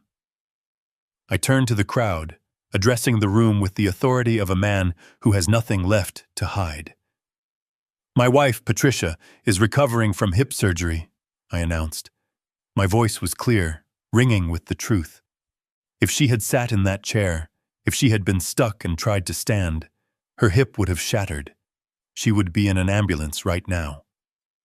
That is what my son and his new wife found funny. That is what they planned. I looked back at Brandon one last time. You wanted a memorable wedding, I said. Congratulations. You got one. Now, if you will excuse us, I think we have some videos to watch. I signaled to the projection booth. The large screen behind the stage, which had been showing a slideshow of their fake, curated romance, flickered. It went black for a second. And then, the timestamp appeared. It was time for the feature presentation. Brandon buttoned his tuxedo jacket so fast he nearly ripped the fabric. His hands were shaking violently, fumbling with the button to hide the orange cap that had just betrayed him. But it was too late. The image was already burned into the retinas of every person in the room. He looked around, his eyes wild and desperate, scanning the crowd for a friendly face, for anyone who would buy the lie he was about to sell. But there were no friendly faces. There were only cameras, judgmental stares, and the cold, unyielding silence of a jury that had already reached a verdict. He turned back to me, his face twisting into a mask of ugly, defensive rage. He decided to double down. He decided that if he yelled loud enough, he could drown out the truth. "This is a setup!" he screamed, his voice cracking under the strain. "You planted this! You put this in my pocket when I hugged you earlier." He pointed a trembling finger at me. "My father is sick," he shouted to the crowd, spinning around to address the guests. "He has dementia. He is paranoid. He has been trying to sabotage my relationship with Brittany for months because he can't stand to see me happy. He made this whole thing up." I watched him with a mixture of pity and disgust. It is a terrible thing to watch your own child disintegrate. It is a terrible thing to realize that the boy you raised to be a man has grown up to be a coward. He was willing to label me mentally incompetent, to destroy my reputation, just to save his own skin. He turned to his best man, a young lawyer named Jason, who looked like he wanted to dissolve into the floor. "Jason, you are a witness," Brandon yelled. "He is slandering me. I want to file a suit. I want a restraining order. This is defamation of character." He looked back at me, his eyes narrowing. "I am going to sue you for everything you have, Dad. I am going to have you declared incompetent, and I am going to put you in a home where you can't hurt anyone else. You are done." The threat hung in the air. It was the final betrayal. He wasn't just greedy. He was predatory. He was threatening to use the legal system to lock me away so he could loot my estate. I didn't blink. I didn't flinch. I just reached into my pocket and pulled out a small laser pointer. I keep it for site inspections, but tonight it was a conductor's baton. "You can try to sue me, Brandon," I said, my voice calm and projecting easily to the back of the room. "But in a court of law, you need evidence, and unfortunately for you, I brought my own." I pressed the button on the laser pointer and aimed a red dot at the projection booth high above the ballroom floor. "Roll it, Mr. Henderson," I said. The massive screen behind the stage, which had been black since I cut the feed, flickered to life. The guests turned their heads in unison. Even Brittany, who was still shivering in her ruined dress, looked up. The image that appeared wasn't a professional wedding video. It was raw, high-definition security footage. It was grainy, shot from a high angle, but the clarity was undeniable. It was black and white, but the truth it told was colorful enough. The timestamp in the corner read 5:45 p.m. 2 hours ago. The room watched in breathless silence as two figures walked into the empty frame. Even from the back, they were unmistakable. The massive tulle skirt, the tuxedo. It was Brandon and Brittany. On the screen, they walked up to the head table. They looked around furtively. The video showed Brittany reaching into Brandon's jacket pocket, the same pocket he was currently trying to hide, and pulling out the orange tube. A collective gasp went through the room. It was one thing to hear me accuse them. It was another thing entirely to see it.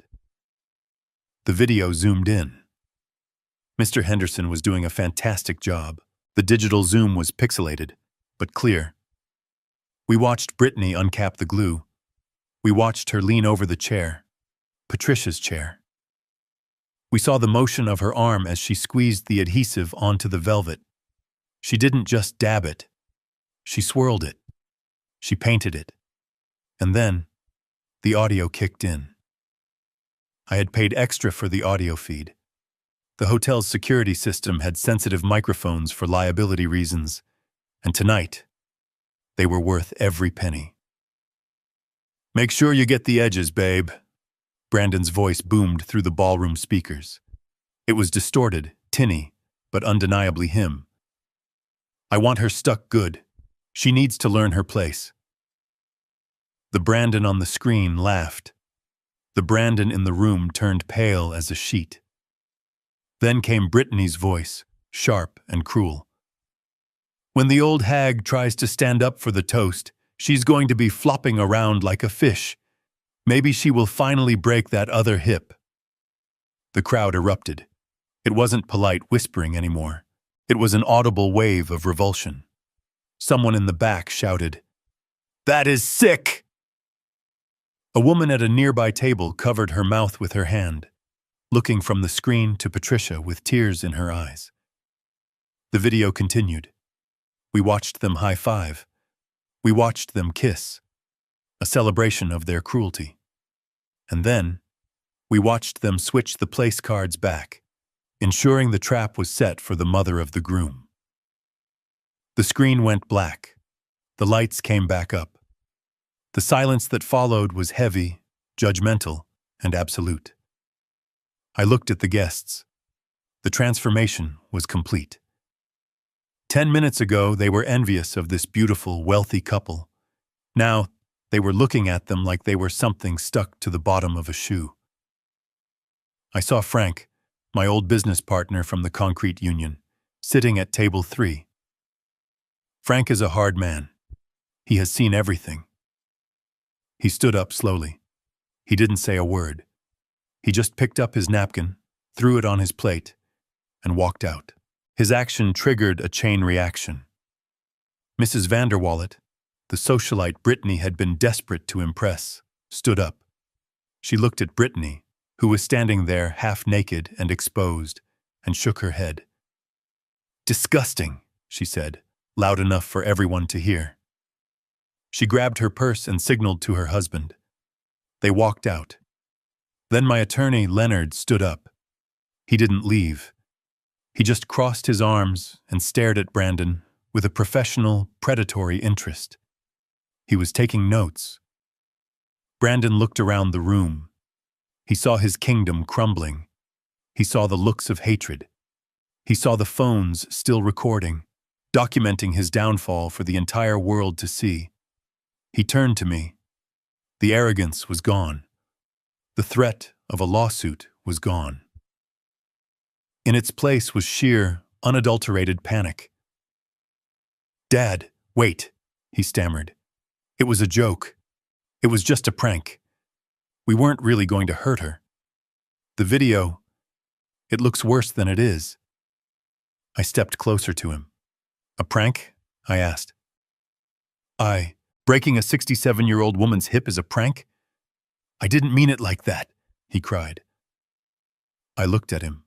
I looked at the man who had just stood on that screen and laughed about breaking his mother's bones. "You know, Brandon," I said, "I spent my whole life building a legacy for you. I built the company. I built the portfolio. I built the reputation. I thought I was building a foundation for my son." I paused. But I realized tonight that I poured the foundation on quicksand. You are not a builder, son. You are a demolition expert. You just destroyed your own life in less than 3 minutes. I turned to the crowd, to the few people who were still sitting, paralyzed by the drama. "The party is over," I announced. "Go home." But I wasn't done with them yet. The video was just the emotional payoff. Now it was time for the financial execution. I looked toward the back of the room where the hotel manager was waiting with a very important piece of paper. It was time to show them exactly what it costs to betray your family. The silence in the ballroom was broken only by the soft, rhythmic buzzing of the projector cooling fan. The video had ended, but the image of my son and his wife laughing over a tube of industrial glue was still burned into the collective memory of every person in the room.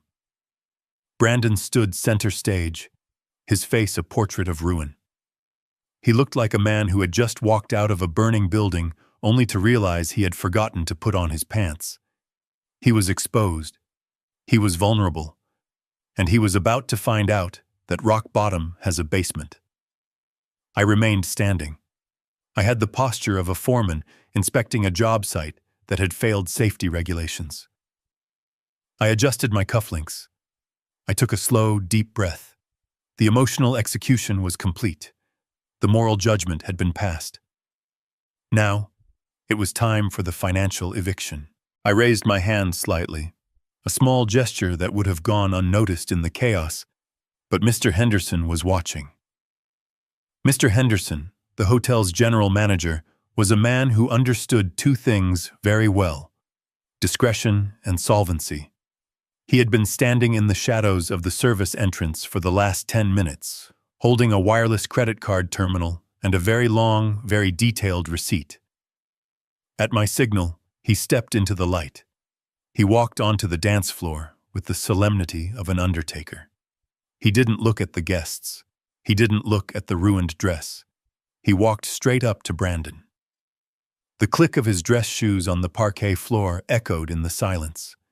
Brandon looked at him, confused. He was still reeling from the video. He didn't have the bandwidth to process a new threat. "Mr. Miller," Mr. Henderson said. His voice was polite, professional, and loud enough to be heard by the first 3 rows of tables.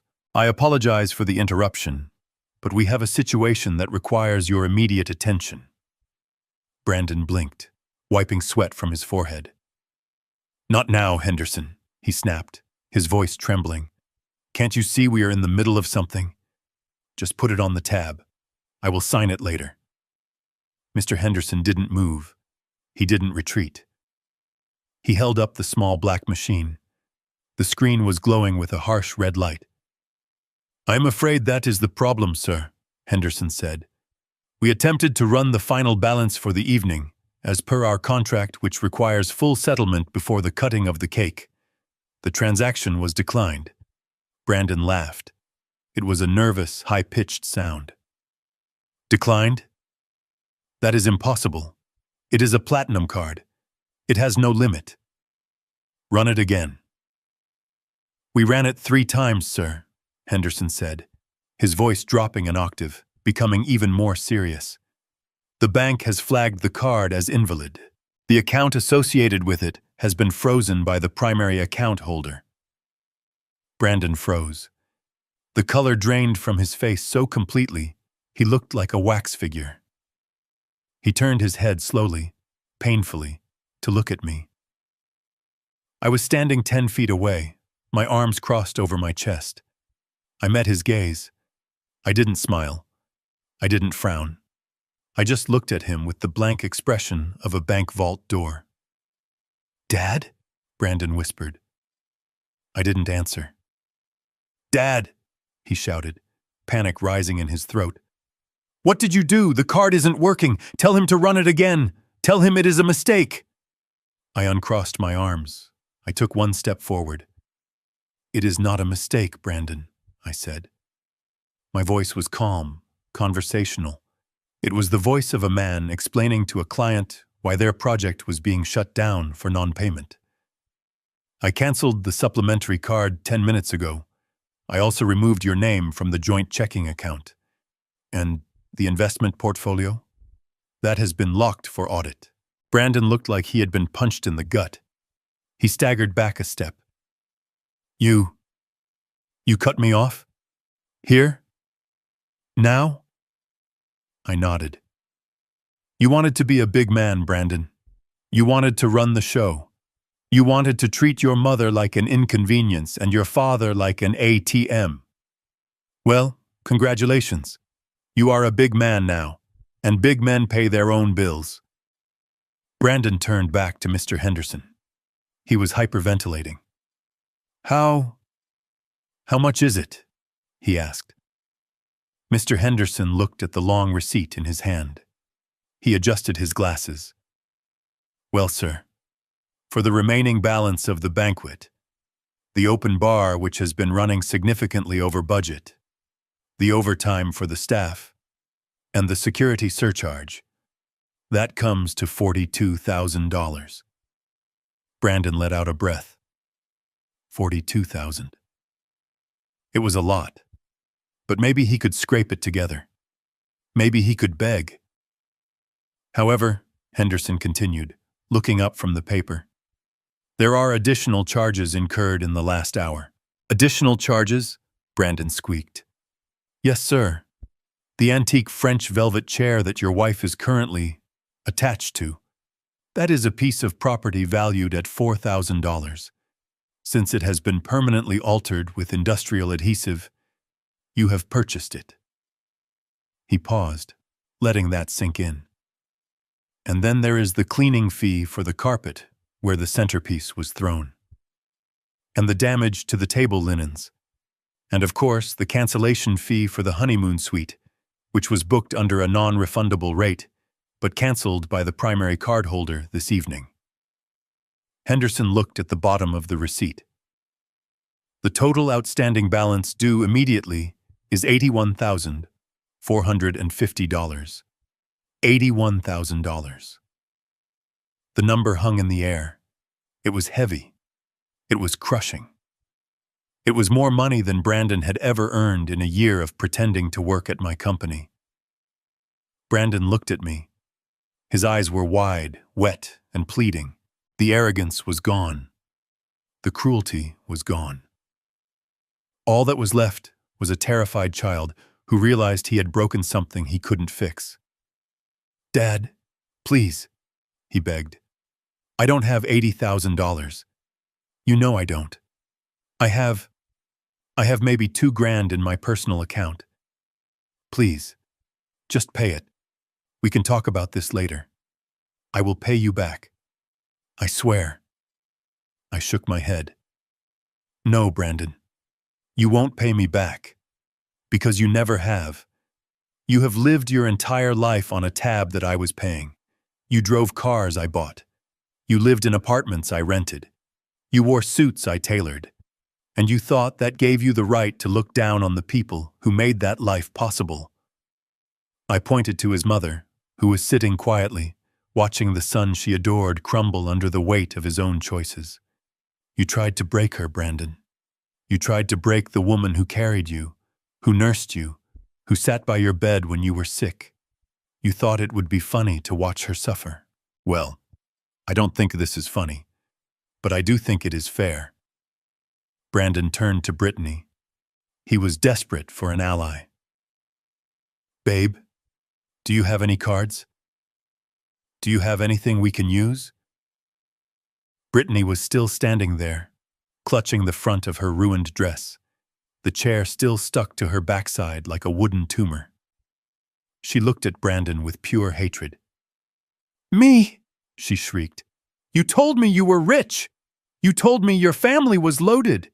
You told me this was all taken care of. It was, Brandon yelled back. He cut me off. He is crazy.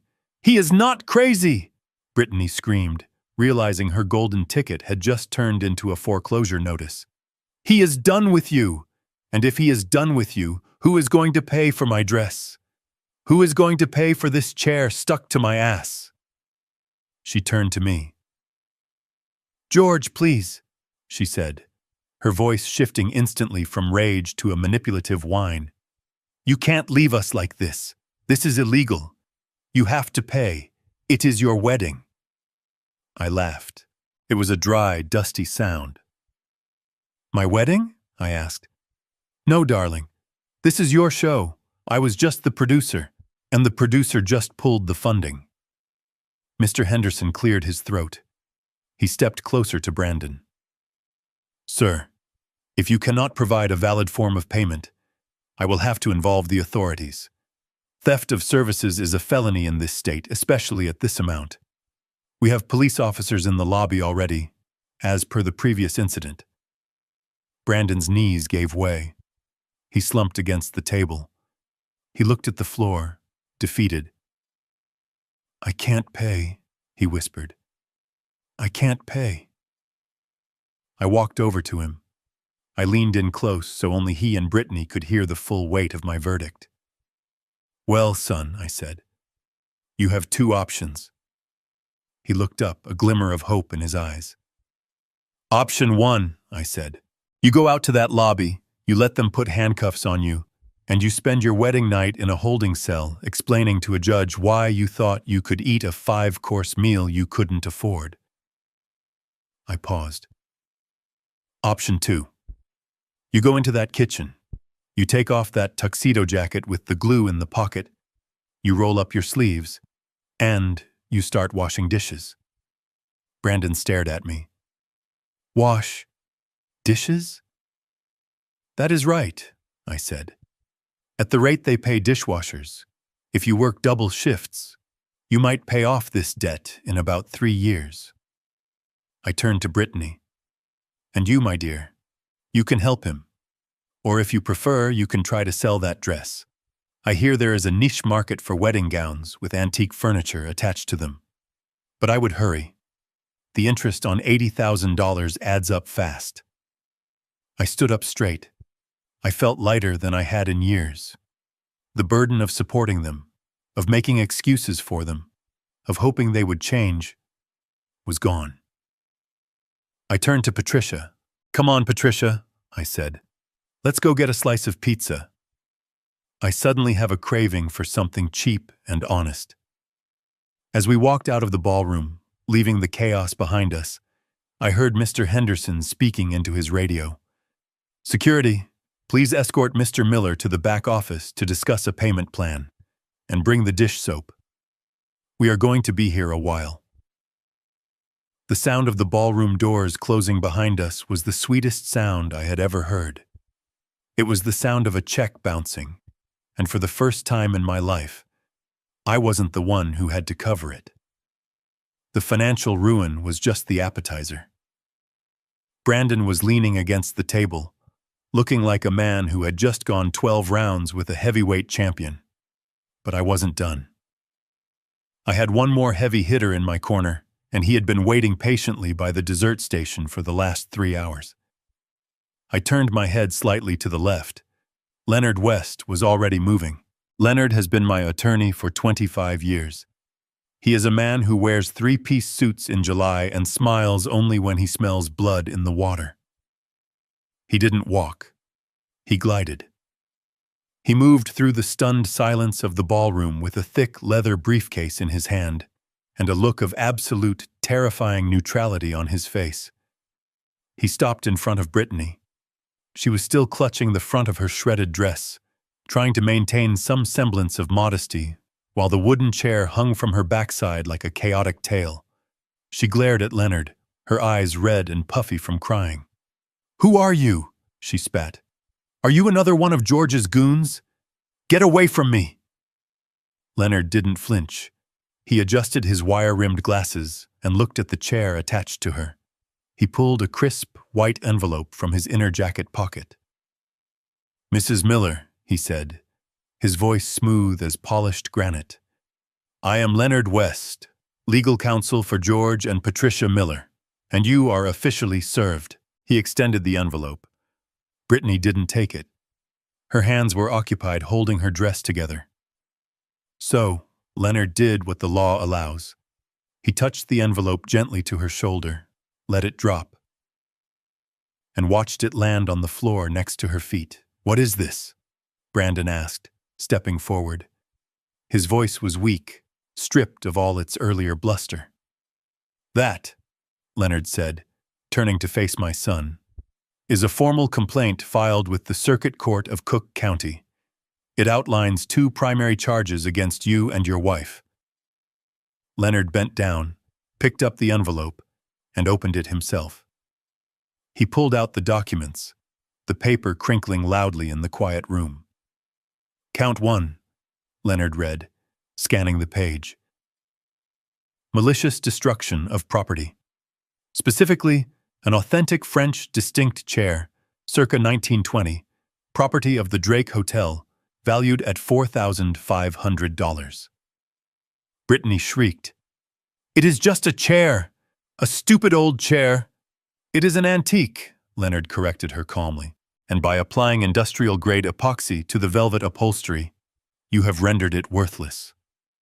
The hotel management has agreed to press charges, and my client, Mr. Miller, has agreed to provide the video evidence to support their claim. But that is just money, Brandon yelled. I told you, I will pay it back. You can't sue us for a chair. Leonard looked up over his glasses. The look he gave Brandon was the kind of look a scientist gives a bacteria sample. We are not suing you for the chair, Brandon. That is a civil matter for the hotel. We are suing you for count 2. Leonard flipped the page. Attempted aggravated battery and intentional infliction of emotional distress upon a vulnerable adult. The room went deadly cold. Brandon stepped back. Battery? I didn't touch her.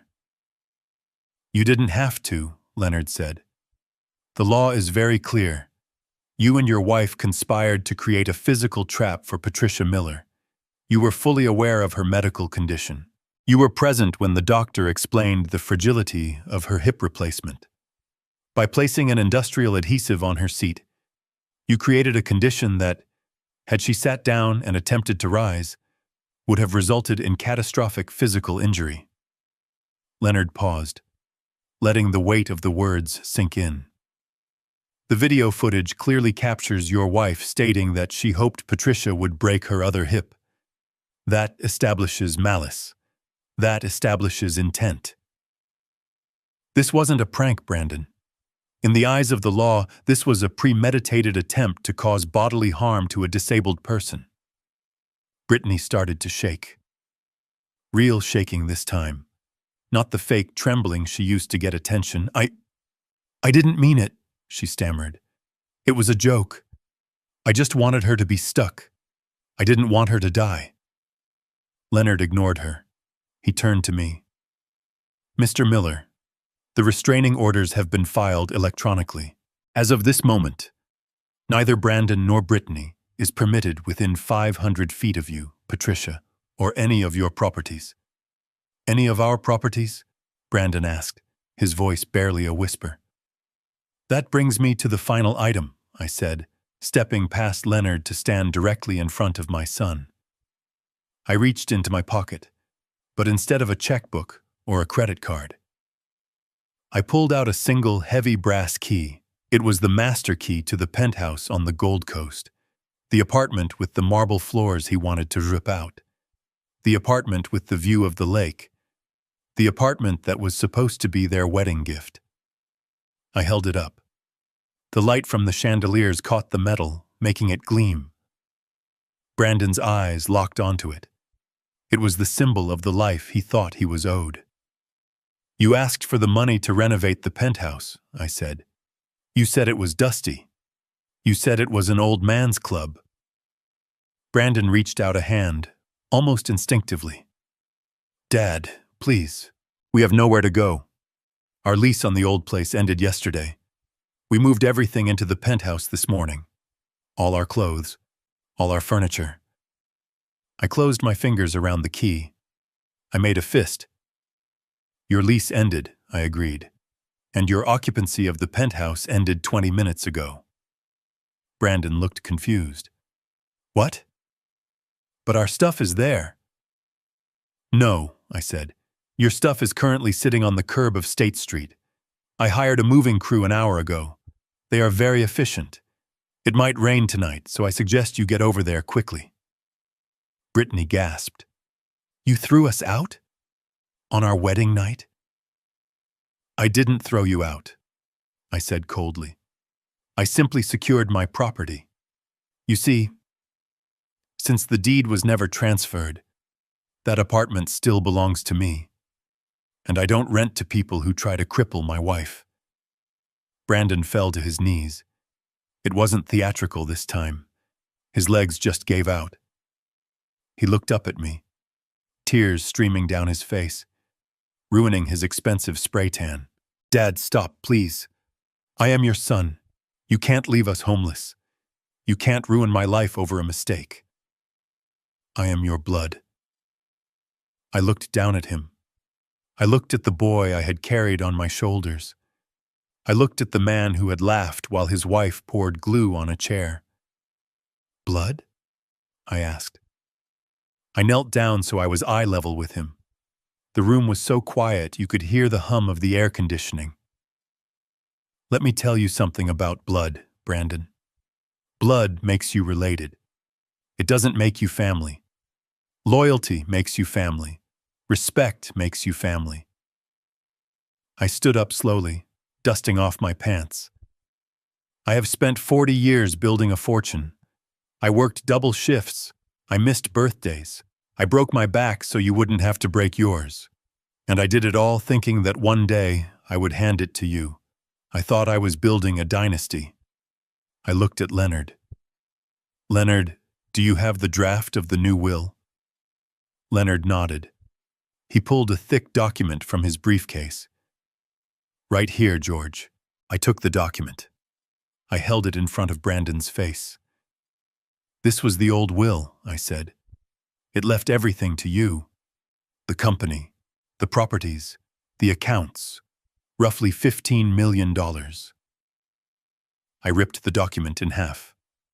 The sound of the thick paper tearing was louder than the music had been.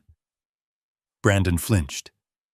I ripped it again, and again, until it was just confetti on the ballroom floor. "From tomorrow morning," I said, my voice hard as steel, "Leonard is setting up a new trust, the Miller Family Trust." Brandon looked up, a flicker of hope in his eyes. "The beneficiaries," I continued, "will be the Chicago Animal Welfare Society and the Veterans Support Fund." Brandon's jaw dropped. You are giving my money to dogs?" "It is not your money," I roared. "It never was. It is my money. And yes, I would rather leave every single cent to stray dogs than give it to two animals who wear human skin and prey on the weak." I pointed at Brittany, who was still stuck to her chair. "At least a dog is loyal. At least a dog doesn't bite the hand that feeds it. You two, you bit the hand, and now you are surprised that the hand has turned into a fist." I turned to the crowd one last time. "The show is over," I said. "Go home.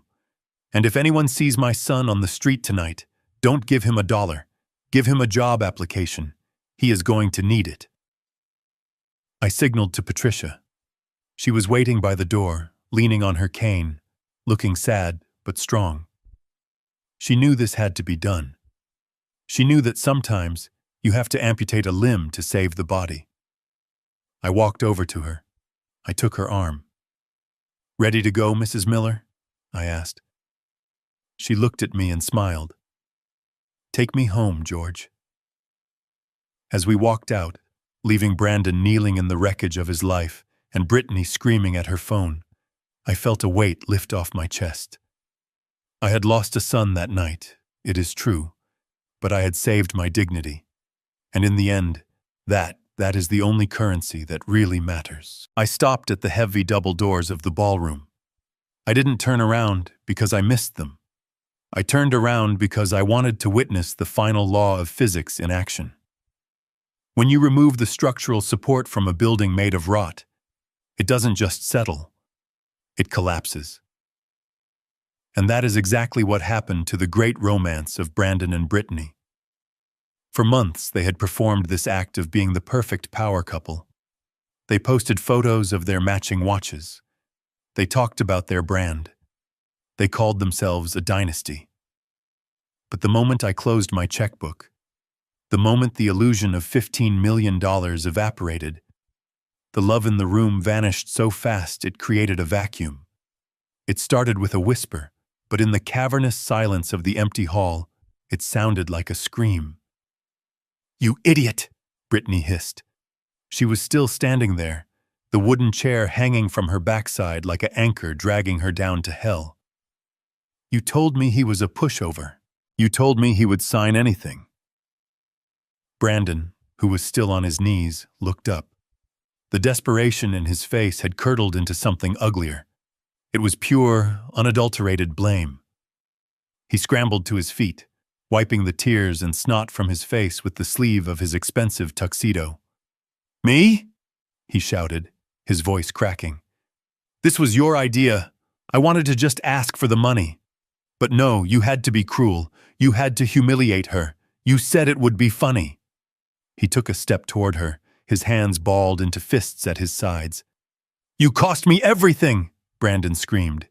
$15 million, Brittany, the company, the penthouse, my entire life. It is all gone because you couldn't just keep your mouth shut and your glue in the tube. Brittany's eyes went wide. The shock of being held accountable was too much for her narcissism to handle. She took a step back, the chair legs scraping loudly against the parquet floor. Don't you dare blame me, you loser, she shrieked. She pointed a manicured finger at his chest. You are a fraud, Brandon. You told me you were the CEO. You told me you ran the business. But you are nothing. You are just a daddy's boy with an allowance. She laughed, a manic, hysterical sound that bounced off the walls. I married a dishwasher, she yelled. I am stuck to a chair, wearing a ruined dress, married to a man who can't even pay for the cake. That was the breaking point. Brandon, the man who had never fought for anything in his life, decided to fight the woman he had sworn to love 10 minutes ago. He lunged at her. You are a gold digger, he roared. You are nothing but trash wrapped in silk. He grabbed her by the shoulders. I don't think he intended to hit her, but he shook her. And because she was attached to a 40-pound piece of furniture, the physics were all wrong. Brittany lost her balance. She stumbled backward. Get off me! She screamed. She swung her hand. It wasn't a slap. It was a clawing, desperate strike. Her nails raked across Brandon's cheek, leaving 3 bright red lines that immediately began to well up with blood. Brandon cried out in pain and shock. He shoved her away. Brittany fell. She didn't fall gracefully. The chair hit the ground first, twisting her body at an awkward angle. She crashed into the table behind her, the table that held the wedding cake. The 5-tier tower of vanilla and raspberry cream, the cake that had cost more than my first car, wobbled for a second. And then gravity took over. It toppled. It crashed down on top of them. White frosting exploded like a bomb. Sponge cake and raspberry filling splattered across Brittany's ruined dress, covering the chair, covering her hair.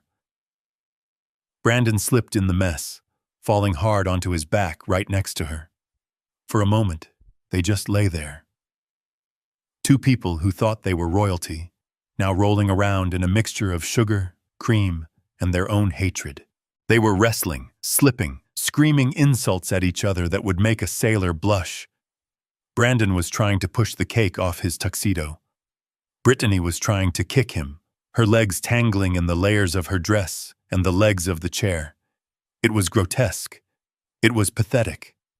And it was the truest thing they had ever done together. I saw movement in the corner of my eye. The police officers, the ones Mr. Henderson had called earlier, were finally moving in.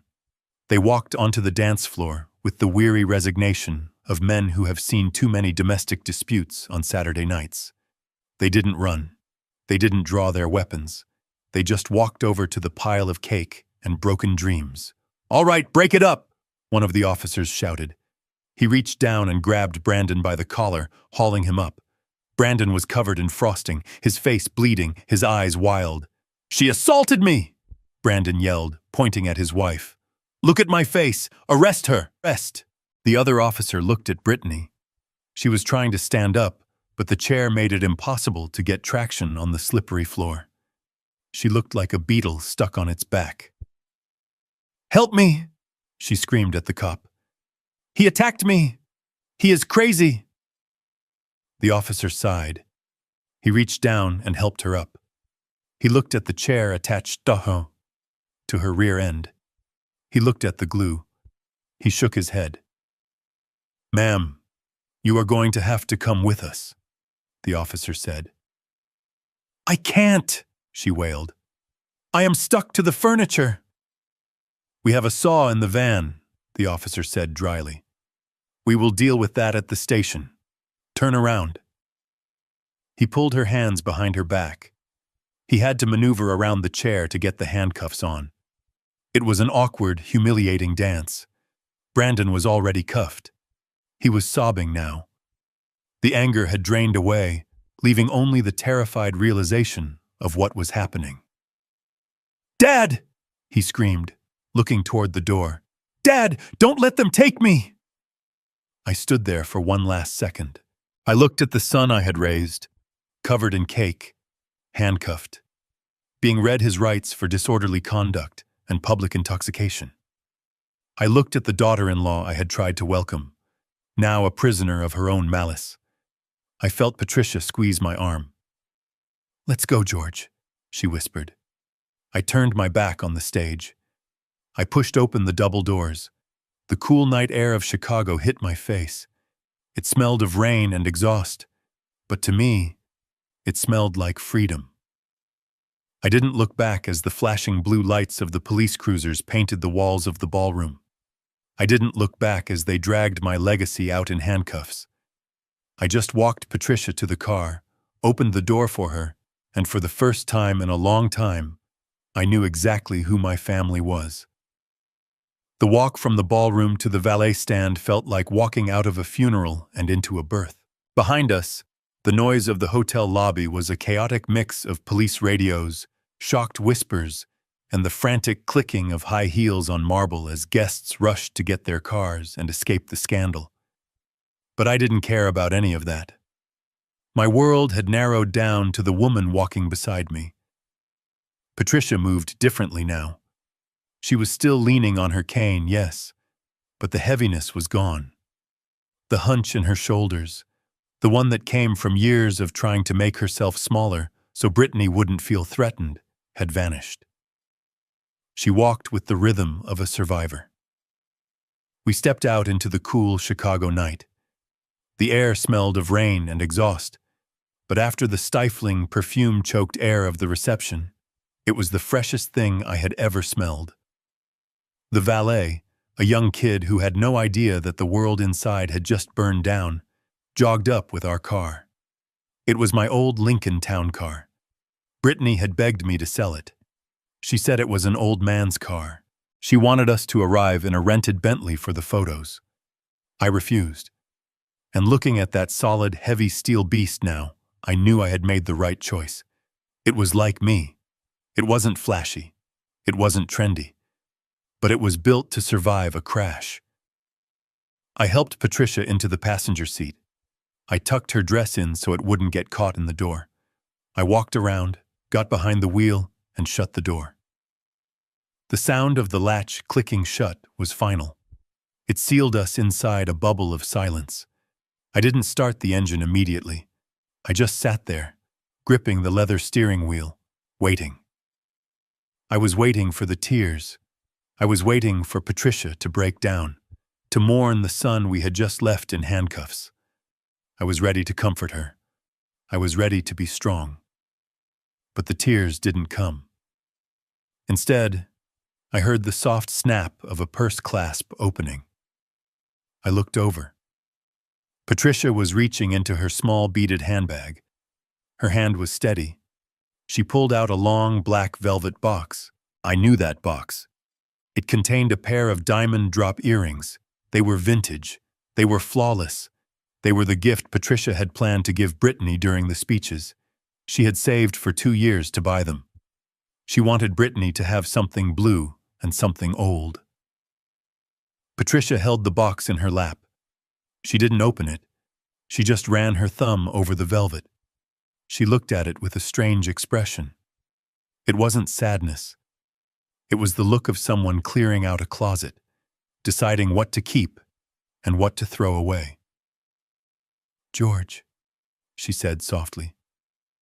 "Yes, honey?" She took a deep breath. "I think I will keep these," she said. She didn't sound angry. She sounded practical. "I think they will look better on me, don't you? Or maybe we can sell them. I have always wanted a greenhouse in the backyard." I felt a smile tug at the corner of my mouth. A real smile. A greenhouse sounds perfect, I said. She put the box back into her purse and snapped it shut. That click was louder than the police sirens fading in the distance.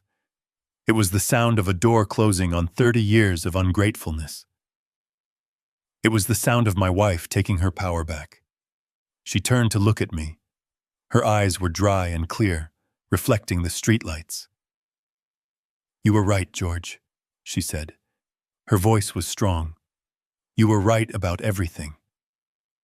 I kept hoping that if I just loved them enough, if I just gave them enough, they would change. I thought love was about enduring pain." She reached out and covered my hand with hers. "But pain isn't love," she whispered. "It is just pain. And I am done hurting." I turned the key. The engine roared to life, a low, steady rumble that vibrated through the seats. "So," I asked, shifting the car into gear. "Where to, the house?" Patricia looked out the window at the city skyline. She looked at the towering buildings where we had built our business. She looked at the streets where we had raised our son. And then she shook her head. "No," she said.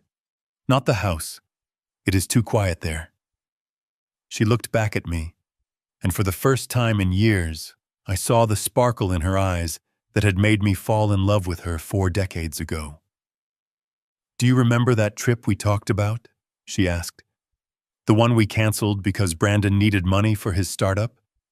And then the one we canceled because Brittany needed the deposit for the wedding venue?" "Italy," I said. "Tuscany." "Yes," she said. "Tuscany. Do we still have our passports in the glove compartment?" I nodded. "I always kept them there, just in case." "Then drive to O'Hare, George," she said.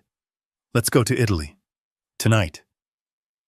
I want to drink wine on a patio where no one knows my name. I want to eat bread without anyone telling me I am too fat. I want to live." I didn't argue. I didn't ask about luggage. We could buy clothes when we got there. We had the credit cards. We had the freedom. And most importantly, we had each other. I pulled away from the curb. I glanced in the rearview mirror one last time. The Drake Hotel stood like a glowing fortress against the night sky. Inside, I knew there was chaos. I knew there were lawyers shouting, managers tallying bills, and a son realizing that his ATM had finally run out of cash. But as I accelerated onto Lakeshore Drive, merging into the stream of taillights heading away from the city, the hotel shrank in the mirror until it was just a speck of light. And then, it was gone. We drove in silence, but it wasn't empty. It was full of possibility. The road ahead was dark, but for the first time in a long time, I wasn't afraid of what was coming. We had cut the dead weight. We had survived the storm. I squeezed Patricia's hand. "Italy it is," I said. As the city lights faded behind us, replaced by the open highway, I realized that this wasn't the end of our story. It was the beginning of the only chapter that really mattered. That is my story.